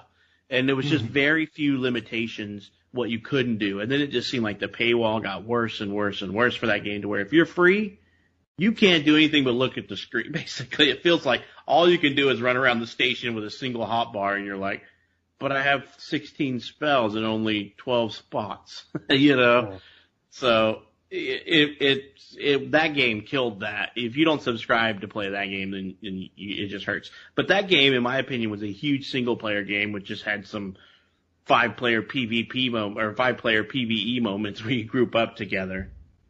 But they still call it MMO, which I would leave that in there, but I wouldn't call things like Star Wars Squadrons or Destiny or any of those things like an MMO. I would call Star Wars The Old Republic an MMO Light. Yes. Mainly because, 90% of that game is you're by yourself. I mean, there's no, every story mission's like, oh, you do this one alone. Oh, you do this one alone. You do this one alone. And it's like, well, then I'm just playing a single player game that has some online aspects. Which one was that we played where it was, multiplayer, co-op with all your friends, but it felt like half of the missions were by yourself or you started by yourself. Was it Phantasy Star 2? The new Phantasy Star was kind of a little bit like that. Phantasy Star Online, the new one, was where you need to do all this stuff solo, and every time we would try to group up, it was like, oh, we got to do all these single player quests. Yeah, they had those single player quests in Phantasy Star 2, which was like the story, which was really, most of them weren't quests; they were just kind of like cutscenes and stuff. But all the online stuff was all multiplayer, like all the stuff all the objectives and everything was all multiplayer. If you wanted to experience the story, it was all single player, but everything else was multiplayer in that one. Right, yeah. I mean, and like I said, I don't know, this is maybe a sign of the times, but MMOs appear to be a dying genre. I mean, just think about the heyday of the MMOs, the late 90s to the late 2000s, and maybe into like 2010 and 12 up to that time. But, in the last, 5 years, I think we've had less than probably 8 MMOs in the last 5 years. Since 2015, and we had a whole lot of MMOs. I mean, think about anything that's come out in the last 5 years. It's been really great. The biggest thing that I can remember being excited for was Albion Online, and that game just sucked the big one. Yeah, Albion was horrible. I mean, that was just a grind fest, really, what Albion turned into. I mean, because the thing I hated about Albion was it was a grind fest. It was a sandbox, which I'm not huge into sandbox MMOs, but for that one, it was a huge grind fest, and I hated the fact that everything seemed like it was too progressive. Like, it wasn't just go out and do what you wanted. There was a linear structure to it. Well, for me, it felt like that way. But you can't play that game alone. You have to be part of a guild because you're contributing resources to a guild. So you're going out chopping wood, getting metal, getting iron, rock, and all that kind of stuff, and animal hides, and contributing to the guild. I don't care for that stuff. Yeah. But I mean, so let's think about the last year. Let's just say 2015 to now. Can you remember anything that's come out that you were really that you played for a lot? The only thing that came out that I was actually halfway interested in that turned out not to be that great for me was Black Desert Online. Golly, I swear it felt like there was a year of anticipation with that. And then we get it and it's like, what is this? I'm bored. Right. Yeah. I mean, so I found a list here. So in 2015, there was 4 MMOs released, and those were Black Desert Online, MapleStory 2, Orders in Chaos Redemption, and Skyforge. MapleStory 2 is already closed. The other 4 are shown as active. In 2016, we got one game, the Aetherlight Chronicles of Resistance. I didn't play that one, never even heard of it. It's a steampunk one. It doesn't show if it's active or not. And then 2017, we had Albion Online. That one's still active. And then 2018, we had Shrouds of the Avatar. That's it. Nothing since then. Right. So I did try Skyforge. That was another one that I played for 30 minutes. Another very dumbed down version of every MMO we've ever played. A very basic storyline, you're the savior of the land, type of thing. And, it was very, I think it's on Xbox, and I think it's free to play, as a matter of fact, on Xbox. And I mean, I'm going to put into a little bit of perspective. The only 2 there's a few that are in development, and only one of those am I actually halfway interested in playing. In development, the one game that I'm actually halfway interested in and have been keeping an eye on is Camelot Unchained, because I used to play Dark Age of Camelot back in the day. That's the only one. I was excited about New World, the one that's by Amazon, but it's Albion Online with just a facelift, it kind of seems. Nick, did you get to play the beta for New World? I did. It's it's behind NG, but I don't think they'll be listening, the creators of that game. Yeah, I did play the beta or the alpha or whatever it was. And yeah, it was just that. It was Albion Online, but more 3D, because Albion Online is the top-down view, isometric view. This is behind your character view. And I liked the beginning of it because you started going out and fighting you fought the undead pirates, which is pretty typical for any MMO or any sort of RPG. But then once you got into town, it was really just the same thing. It was just chopping trees, killing, hunting, getting pelts. One of the first things they teach you is to put down a camp.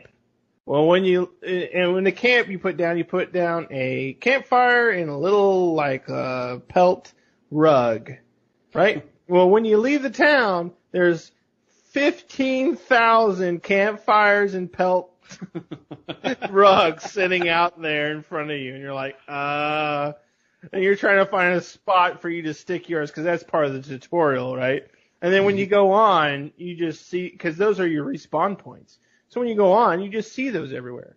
And they're just everywhere. They're just sitting on the curbside, on the hillside, or whatever, and there's just, and then all the quests were like, it wasn't like kill 10 ghouls. It was like kill 50 ghouls.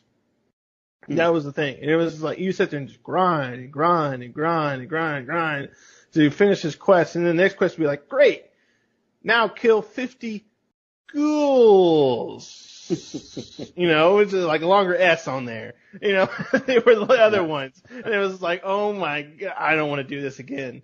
Right. Yeah, I know it was Albion. But I mean, Albion Online was the same way. It wasn't just get like two to three of these. It's like you kill a slaughter fest of these, run around the map. So I'm gonna, just as more like ammo for that. I mean, I think MMOs are a dying genre.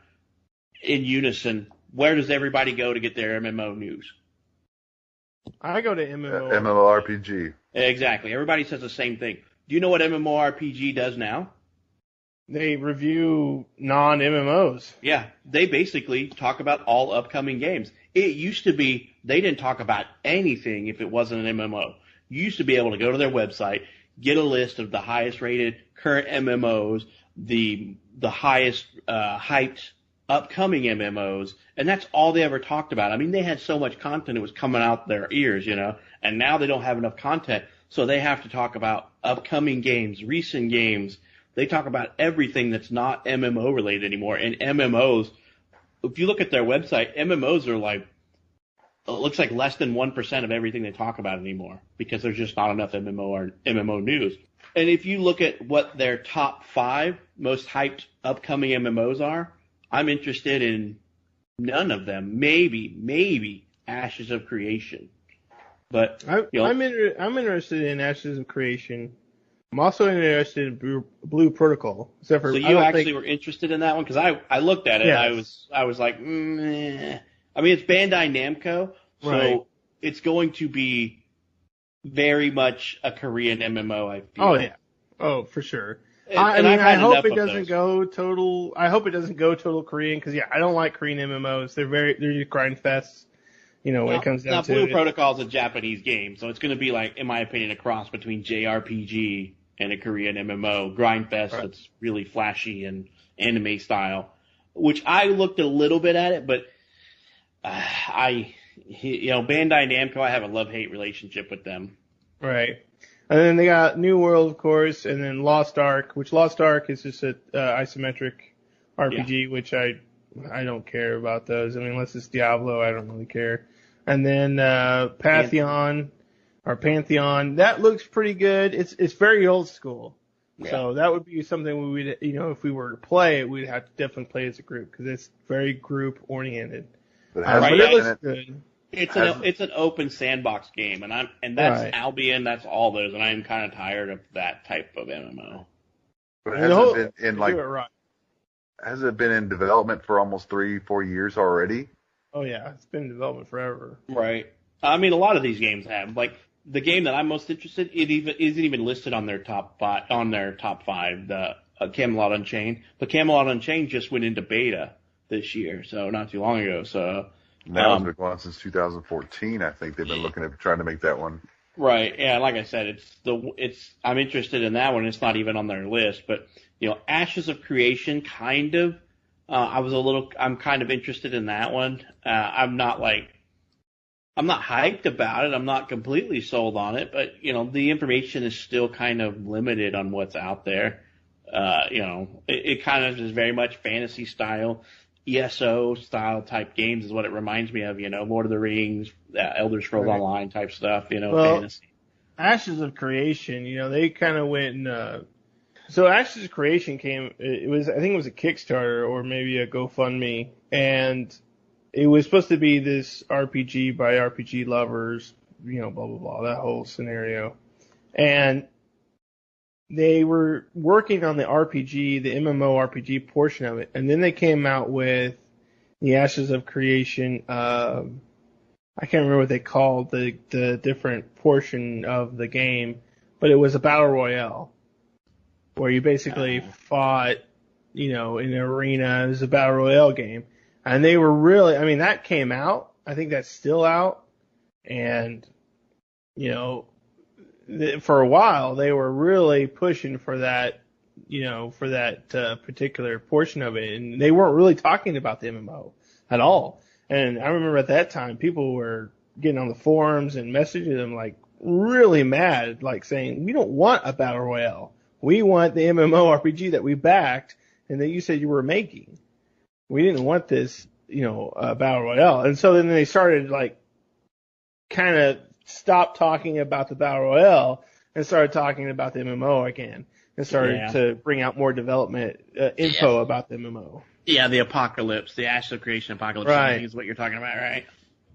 Yeah. And like I said, that one's I'm interested in, but the details are too sparse on that one, for what information we know. But, it's not slated to even, they talked about a few years ago, their release was 2021, and we're not getting any of that, we'll find out in 2021 if it's going out, because it says it's in beta. I think MMOs currently, what plagues them is a lot of them never get out of alpha or beta or testing. They never come out of like early access. They say, hey, we need to start making some money, so let's put this game into early access. And then they never come out of it. They say, okay, we're just going to release content. It's all going to be buggy as all get out. It's going to be, not a full game ever, and we're just always going to say it's early access or alpha 1.1, 2.1, early access 2.3, 3.0, They are going to be stuck in like, I want to talk about the biggest flop of an MMO out there, in my opinion, which is the Star Citizen Online, which was promised to be this great MMO, and I'm still waiting. Robert Space Industries, they need to hurry up and get off their rear end and just do something, It's get off the pot. It's shit or get off the pot for these guys, in my opinion. They've got so much money from everybody, and Robert Space Industries, to me, is seeming more and more like a greedy entity every time they turn around, because now to get involved, if you want to get in early, you have to buy their founder packs. And their founder packs, we're not talking like $50 founder pack. We're talking like thousands of dollars to get this stupid ship, That is a scam. I have read about that over the last few years, and that's a scam. There's no damn game. That is dude taking money, in my opinion.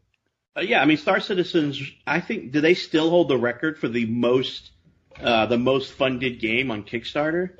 They still hold the record. And so. When you were talking about that Founders Pack, is that for people that have already bought in? Because I already bought into this. It's for people who haven't bought. You can still buy it if you want to get the ship. If you want to get these special ship.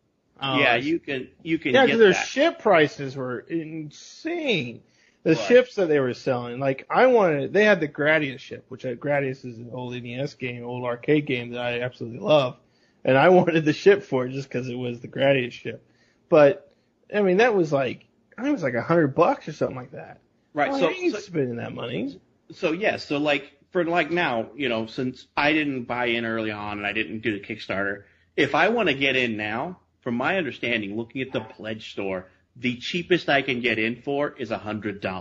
$100 for the Cutlass Black Ship. How can I get in to play this game if I don't want to spend $100 for a game that is not released? Let me say that again, not released. It is in Alpha 3.1. This game has been in development since 2011? And here we are, 2020. Robert Space Industries started with $63.25 million. That's what they've got now, is what they should say. They got $63.2 million. So basically, I'm trying to find their Kickstarter. Oh, here we go. Highest funded crowdfunding project overall for Kickstarter raised $300 million as of June 2020. So they're at $300 million with an external investment of another $63.25 million. Their Kickstarter pan drew in $2 million. That's the number I was looking for. They drew in, this is in 2010, 2011. Their Kickstarter campaign drew in $2 million, and we're still in alpha. In my opinion, this is the biggest scam in the MMO market to this day, because you can't get into it without with any reason, in my opinion, reasonable amount of thing. To get in the alpha, you need to buy an alpha pack. And okay, so here we go. I found some alpha packs that are more cheaper. So there's $45 to get into the alpha on this. $45. And without doing more digging, there's all kinds of terms in here that I don't understand. So I could buy this Mustang Alpha starter pack, which has 3 months of insurance. What does that mean? And you get some starting money in the game. I'm like, are you telling me that if I wreck my ship and at the 4 month that I just can't play anymore? What are you telling me? So it's not even a released game, but if you want some of these more in-depth ships, I'm trying to find, because I remember one time looking on here going, really? If I want to fly this ship, I have to pay $1,000? Maybe that stuff's gone, but I don't think so. Their pledges and all this stuff, they've made their money, guys. Come on. How can you not have a game after 9 years that is released to the public? Because it's a fraud. It's just straight fraud, if you ask me. How do you get almost $400 million and still not be able to get into a release state? If you're making a game as a service or an MMO, we all understand that it's always ever evolving. Put out the base game and start creating expansions that you release every year, every other year. Because my fear with these guys is if they ever do release a game and it's going to be $60, how long is it going to be before we see another expansion? It took them 9, 10 years to make a base game. Is it going to take them 4 years to make an expansion, 6 years to make an expansion? They think they've either bitten off more than they can chew, or it is a cash grab. That's the only thing I can think of, is that, because like I said, this is Russ's developer here. This was a freelancer's developer here. Yeah, I've decided to kind of stay quiet during this because I can remember, I want to say it was 2011 when we heard about this game, and we were just about as thrilled as could be. And with every passing year, it's just more and more disappointing, more and more. I mean, it's just, scam is not a good enough word. I mean, we're saying scam, we're saying this, we're saying that. I mean, it's a farce. If they came out with a game tomorrow, what are they going to do? They're going to say, okay, the game is $60 and you have to pay $14.99 a month for a subscription. Well, how do you get back for those that have donated or those that have crowdfunded for hundreds and thousands of dollars? I mean, how do you look at your player base and say, hey guys, this is why we did it all? I mean, unless it is, there's some kind of secret thing of like, this game is beyond belief, which just we haven't seen it yet, then what he has pulled has been the greatest thing. He's pulled off the greatest scam, it's a con, whatever you want to call it in the face of this planet. I mean, it's ever. The thing is, what's terrible about it is I find myself once every 6 months looking at the site. I'm like, wow, those ships look awesome. They look cool. Then I have to kind of remind myself, wait, is that actual in-game art, or is that concept art? Is that what is that? Maybe I should buy. No, I don't want to do it. I feel horrible every time. It's like, drinking too much and waking up the next morning to something ugly. Right. Yeah, exactly. And like I said, how are you going to reward those people who have paid into it? Because you only got one of two options. You either give them cosmetic gear or you give them advantages in the game. And by advantages in this, their pre-order stuff or their buy-in packages look like ships. So are you telling me that it's a pay-to-win game at that point? So if you're an original backer and you paid the whatever to get Kickstarter, do you get the $1,100 buy-in because you're a Kickstarter? Do you get the $275 ship, the $125, or are you stuck with the $45 starter ship that everybody else was? And at that point, what's the benefit? So if it's a leg up on the rest of the people who start this game, how is that any bit of a, we all remember the games, the MMOs and stuff like that would give you a newbie ring or a newbie set of armor that would last you like 5 levels or 10 levels, and then it was worthless. That was just a starting item that nobody cared about. But are these ships that they're talking about and giving you in game, are they actually like better than another ship, and do they help you in combat? And is it something that you hang on to for the entire game? Because I'm sorry, if I'm giving you $1,100 for a ship or $275 for the Andromeda constellation, is that ship going to last me 10 levels? Is it something I upgrade and live with for the life of my game character? What is it? It better show up in your damn driveway for that much money. Right, yeah, exactly. And it looks like, honestly, a lot of them are gone. I remember seeing ships in the thousands of dollars range, and now the only ship in the thousand is the Exploration 2950. So I don't know if they've changed some of this stuff, or maybe they've changed the way they sell things, but they used to have like some pretty expensive packages, and I don't know if they're just gone or if they changed the way. Like I said, I haven't been on their site in a long time because I was super annoyed with the way that they did their thing. It looks like you could still buy ships.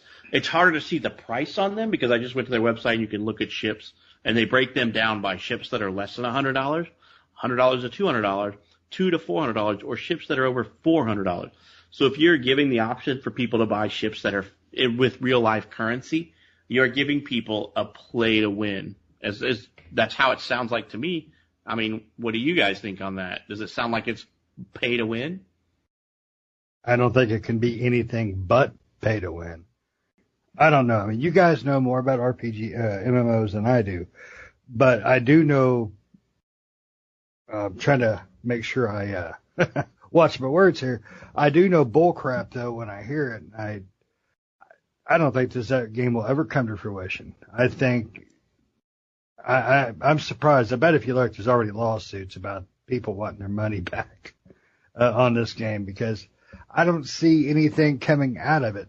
I mean, period, except for, give me more money. Right. Yeah. I don't know, man. I mean, so it seems like a really cool concept. I will not lie. The game sounds like an awesome concept, and it's ever evolving what it is. But at this point, I just don't see what they have to offer for the people who have been playing. I don't have any friends who've actually been playing since they got in the starter pack when they started with the Squadron 42 stuff. I think, Nick, did you play a little bit when it first came out, but then didn't play after the worlds became persistent? Yeah, when I got into it, it was a lot cheaper to get in. That's when they first started to have just the kind of the founders packs, which were quite, they were pretty cheap to get into it. It's definitely gotten more expensive now. I played, when I first started playing, they didn't have the progression system in. So I remember, and I didn't know that at the time. So I started playing, and I finally got off the dock, and I flew to a different planet and landed on it and did the quest that I was supposed to do and everything. And I got on the next day, and it was like, you need to do this quest. I'm like, I just did that yesterday. And then I found out they didn't have the progression. I think now they have the progression system, but yeah. So, yeah, I got in when it was super cheap and when they only had a few founders packs that you could choose from. There was like 2 or 3. They still had the ships for sale that were still expensive. Like I said about the Gradius ship, which I love Gradius, so that was like, I wanted to have that ship. But, when you were talking about the ships, yeah, there are licenses for the ships, and you can only have them for a certain amount of time for certain ships. And it almost seems that way where you have to buy another license for the ship or something along those lines. And then certain ships are for certain things. So, depending on what kind of ship you wanted to buy, depending on what type of person you wanted to be, you had to pay for a different ship where you got the starter ship. I don't know if there was a way to get different ships in game. I didn't find a way. When I started, they didn't have the progression system in it. And you started out with the basic ship that everyone else started out with. And it was really cool to get out of the space station, get on a ship and fly. And then, I had a quest. This was before the progression system came in, which I didn't know existed. And you would fly in. And I remember flying down to a planet. And that was really cool because you go in through the atmosphere and you fly in and you land your ship. And you get out and you do the mission. And then I got on the next day and I was like, all right, I got that done. And it was like, you need to go to the planet and do this. And I'm like, I should have swore I just did that. But soon I learned out that they didn't have the progression system set up. Now they do have the progression system set up, so you can go out and do those things and it will save that information. But it does seem slow rolling for this game. And this game has been out for a long time. I mean, I haven't played it since then. I stopped playing it because I wanted them to progress the game even more. I liked what was there.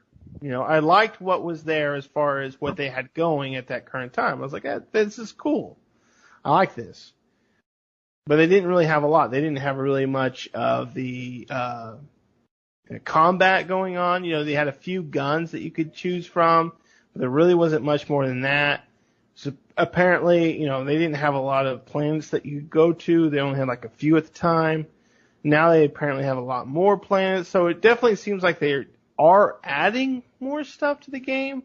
But the fact that the game is still an alpha after all these years is like, yeah, I mean, I agree. They're slow rolling it. They're slow rolling it, just taking all that money in and living high on the hog off of It all is the money hard that's coming to, in. yeah, it is hard for them to develop the game though when they're sitting on their boats.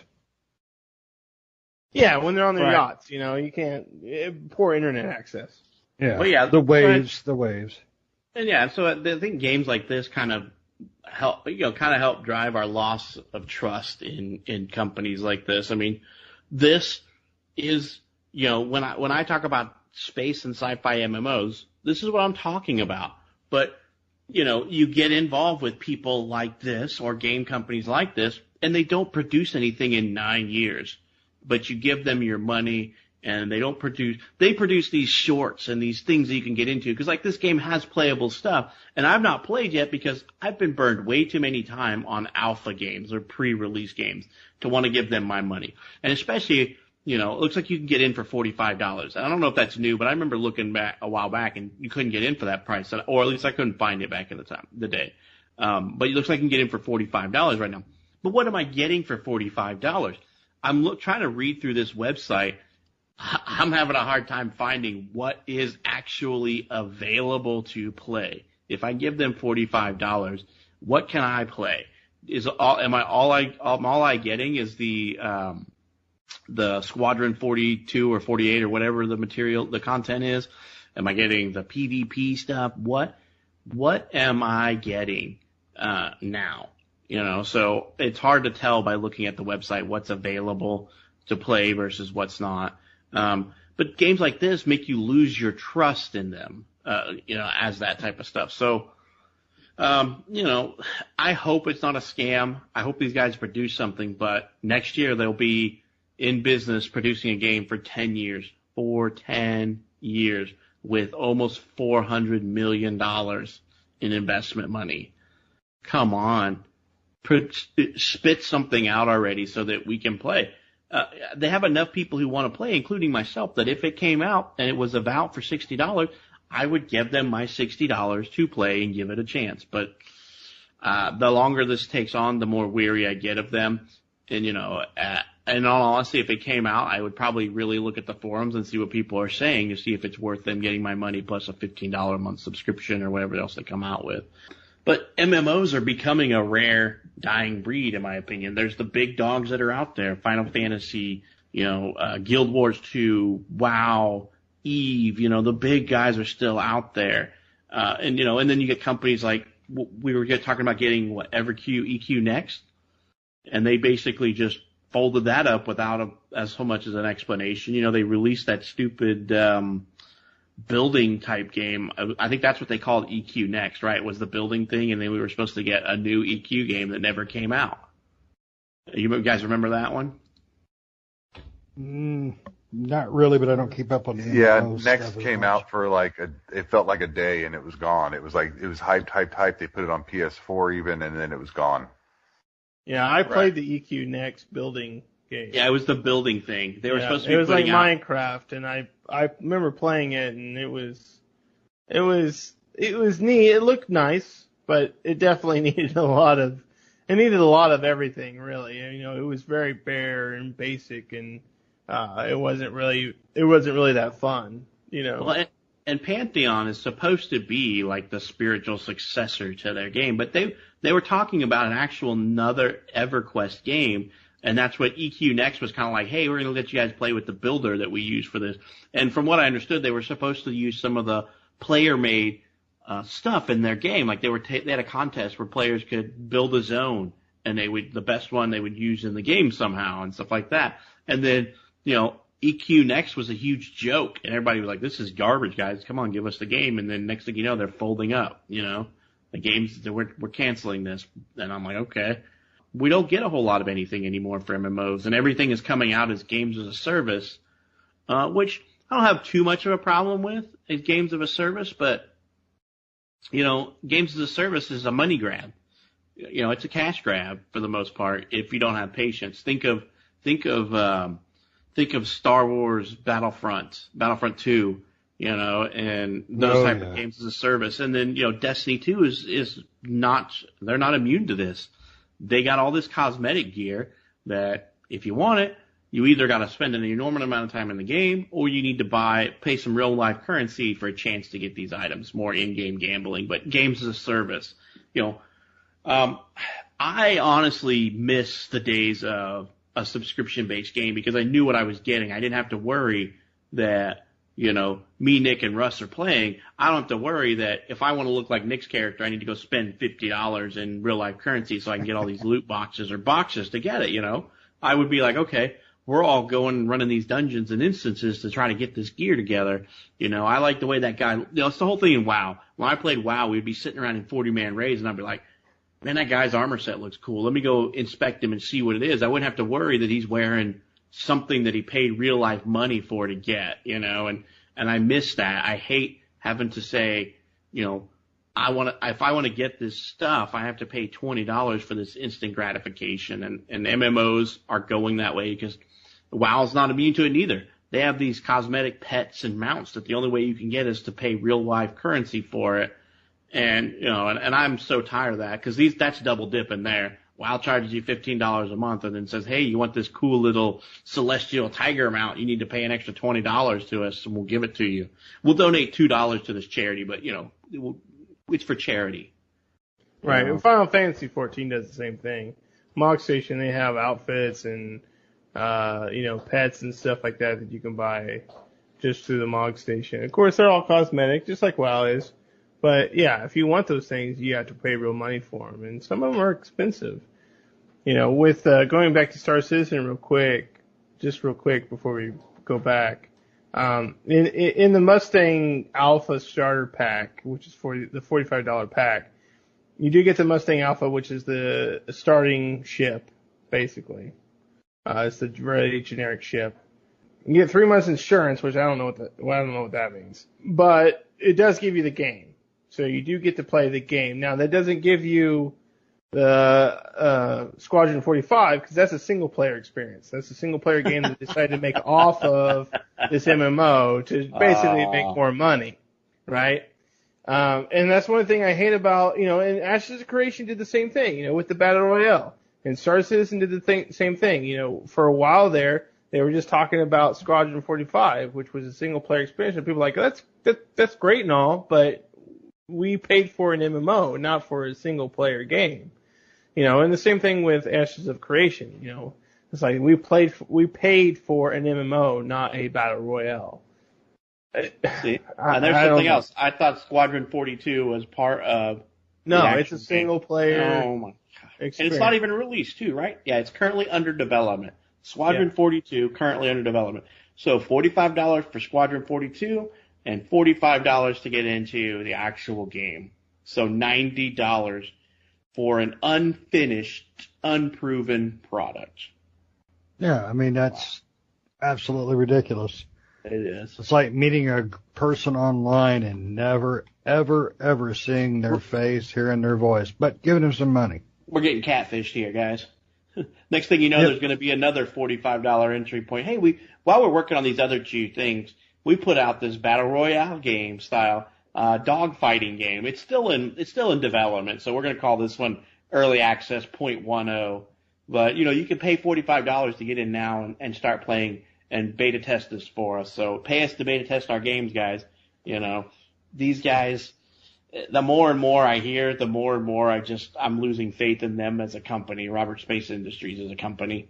Cash grab. Hurry up and put something out so you prove me wrong. But for right now, you seem like a cash grab company. You're not putting out anything of worth.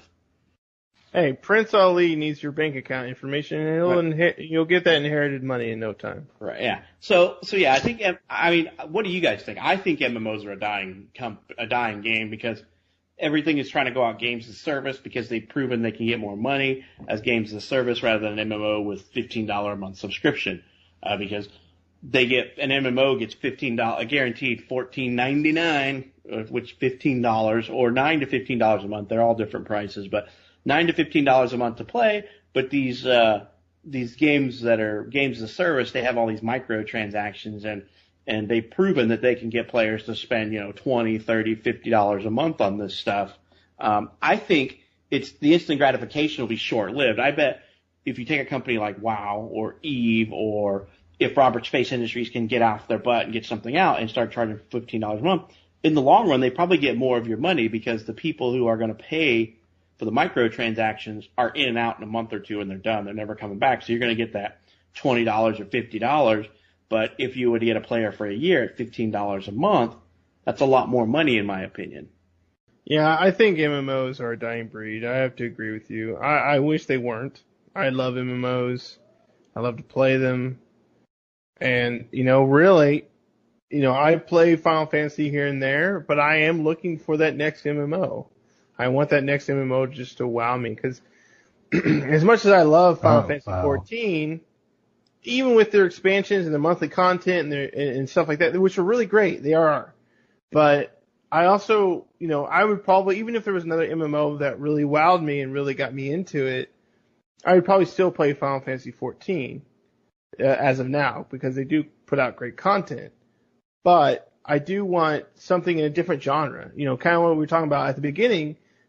Space, sci-fi. I really want a sci-fi MMO. That's one of the things that I really, really, really want.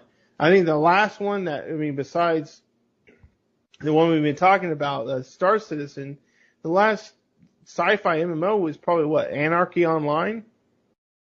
And that's, 20 years old? It's still online. It's still there. But it's like a 20-year-old game. I tried playing it, but it's way too old. And Wildstar was a fantasy science fiction one, but right. And I liked Wildstar too. I liked Wildstar, but yeah, Wildstar was, Wildstar had a few problems. One, it was kind of generic and basic and kind of bland in their quest structure. But I liked the environments and I liked the characters and I liked how it was structured. It was just, as far as, story and character and environment and stuff goes. But as far as quests and things go, it was very generic and very basic. It was. And that's just what killed me with Wildstar. I played quite a bit of Wildstar, but again, it was just, I just feel like I'm going down the same road I've gone with most MMOs. Yeah. Sci-fi. I mean, if you really want to count it in the last genre of that, the sci-fi industry is Star Wars.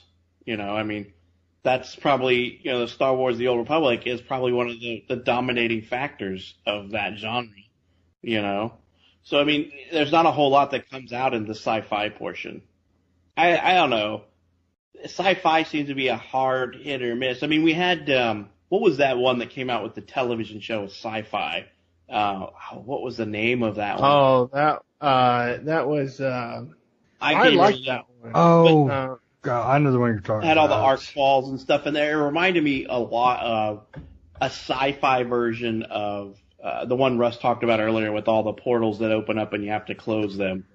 Which one, Rift Russ? was the original game. Yeah, Rift, and then Rift basically, and then so the sci-fi Defiance, that was the name of it. It was the TV show Defiance. Oh, Defiance, yeah, that. And they had the arc fall. Defiance had arc falls, and you would go to the arc falls and try to kill all the little things around it so you can get the gear that drop from the arcs that are falling from the sky. It was a game that is still going on, but it was okay in my opinion. It reminded me of it looked like Star Trek Online's ground-based combat. It was all clunky and weird and funky, So, sci-fi MMOs are not that popular. At least they're not that prevalent. So I don't know if they would be popular, just not that prevalent. The most popular sci-fi MMO that I can think of is EVE Online and Star Wars: The Old Republic. Right, and then you got stuff like PlanetSide, which is kind of sci-fi, but it's more FPS or MMO. I mean, do they consider that an MMO? I mean, I didn't really consider that one. I guess it was. I don't know. In spirit of it, I don't know if I'd call that an MMO. They say it is. Definitely MMOs are, in my opinion, dying. Russ, what do you think? I've been listening to you guys talk here for a while, and I'm like processing everything, and part of me does believe that it's a dying breed, but then like there's a part of me that sits here and hopes and prays for this one that comes out of nowhere that magically kind of resets the clock on an MMO. I mean, I think too, if we look in the aspect of as we are as gamers, does it really matter if the MMO genre is really dead? I don't know that it matters. We're all grown. We all have children now. We enjoy a variety of games that we can play together. We almost are starving more for games that have co-op campaigns and things we can do together versus a classic MMO, because the classic MMO is starting to prove to us more and more and more how bored we are with that classic MMO genre.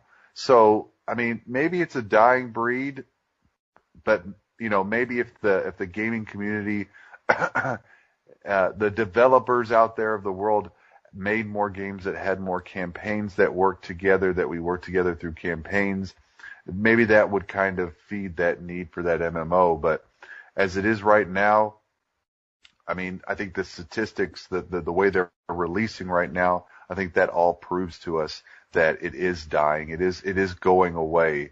WoW is an expansion or two away from being gone itself or being remade. They're doing a level squash on top of everything. I mean, it's just, I believe in the end that they are probably dying, but I still have that hope and that dream that there's going to be one that's going to suck us in for a couple of more years before the end is here. Yep. Shane, what about you? I mean, you don't play a lot of them, so, No, but I think what'll happen, it's gonna, just because of the games industry, I think it is in a transition phase right now where it's fading back. And I think a lot of it has to do with the companies that are making games like Star Citizen. They promise you this, but they don't provide. But I think what'll happen is they won't die, but they are definitely going to take a seat back for a little while. Then somebody's going to come up with a new MMORPG formula game thing. That's just going to be, holy crap, this is great. And I'd say that'll happen in the next 5 to 10 years, because you really don't hear about them anymore. And I would like to see them continue, but I want to see them evolve too. Well, I think we've kind of rambled on a lot about the MMOs. Does anybody want to throw in any honorable mentions of something that they missed or something they look forward to in an MMO game before we kind of cut this one out? I'll throw in an honorable mention. Final Fantasy? One that I really wish would have taken off, and it's still around, it's still active, but I think I would have wished it would have been a little bit more. There's some aspects of it that just don't work out so well. It's still a good MMO, but it's one that still needs some work, and I think it could have it's got an awesome story, and that's Secret World. The Secret World is a fantastic MMO. Story-wise. Combat-wise, even after Secret World Legends, it still hasn't gotten that combat down. The combat is still kind of wonky and still not quite what I think they should have. But the Secret World story and the environments and the atmosphere are perfect.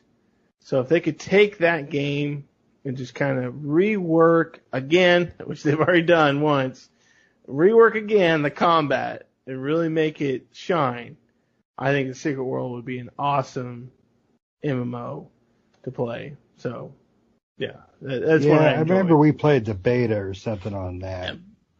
Yeah, I think you and I, Nick, have played a little bit of that together too. You told me about that one. I never heard about it until you mentioned it. And I liked the story was great. The combat was a little rough for me. I didn't much care for it. But the story was pretty cool. The concept was really cool for an MMO. So yeah, definitely one that needs a little bit of TLC to be a top game. You know, they almost always, when MMORPG was actively focused on that, they were always, their expansions anyway were always listed in the top 5 hyped and stuff like that. They just never lived up to the hype because of their combat. Shane, you didn't play a lot, but do you have like an honorable mention one that you wanted to bring up, or something that you missed out on, or that you liked, wish they would do something new with it? I want Star Citizen to give everybody their damn money back. Or come out with something, right? Give me content or give me my cash. Yeah. Even though I didn't give many. I didn't either. Russ, what about you? MMO wise, I mean, I think listening to the podcast here as everybody's talking, I think I may try to fire up Final Fantasy 14 in the next coming days, just hey, this is not that kind of podcast. We'll see how that goes. I might try that. I think mine is more the fact of like, I am hoping that for somewhere in the deep dark recesses of somebody's development, there is some Star Wars MMO that's going to come out in the next couple of years that's going to be surprising and shocking. That's what I keep praying for. And so we'll see what happens, but I may just fire up Final Fantasy 14. We'll see what happens there. Yeah. They'll have the Star Wars MMO that's Disney Star Wars MMO with George Lucas cuts. I mean, honestly, I would love for a new Star.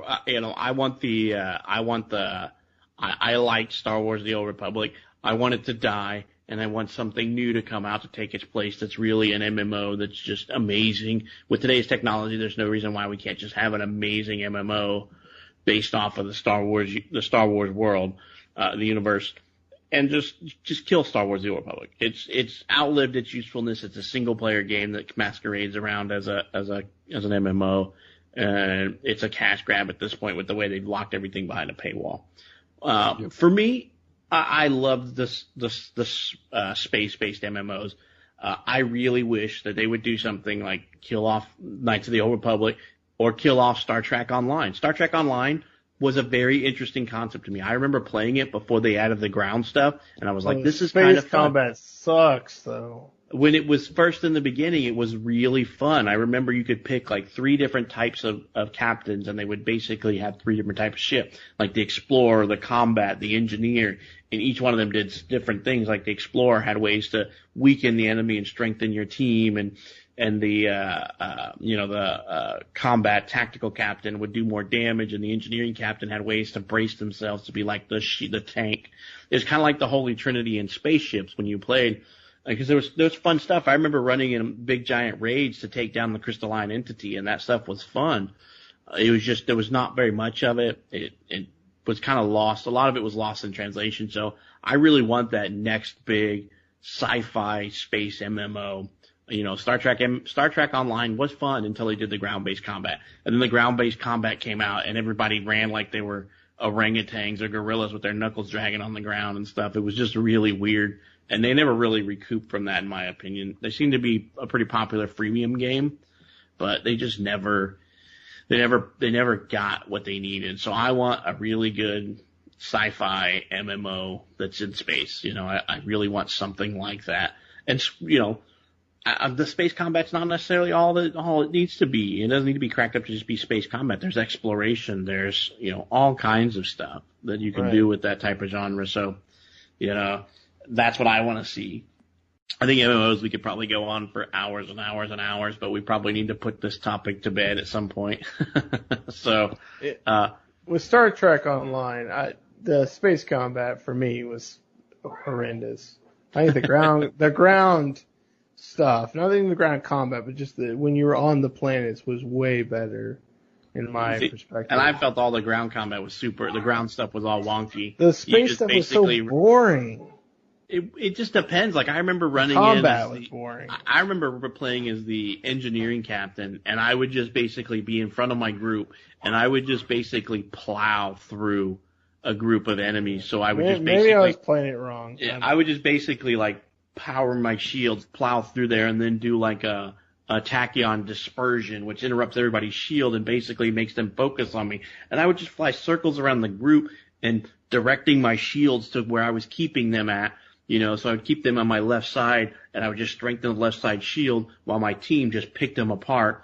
And then the tactical team was basically going in there and shooting them and blowing them up, and then the other guys with the science officers were buffing me and debuffing the enemies and stuff like that.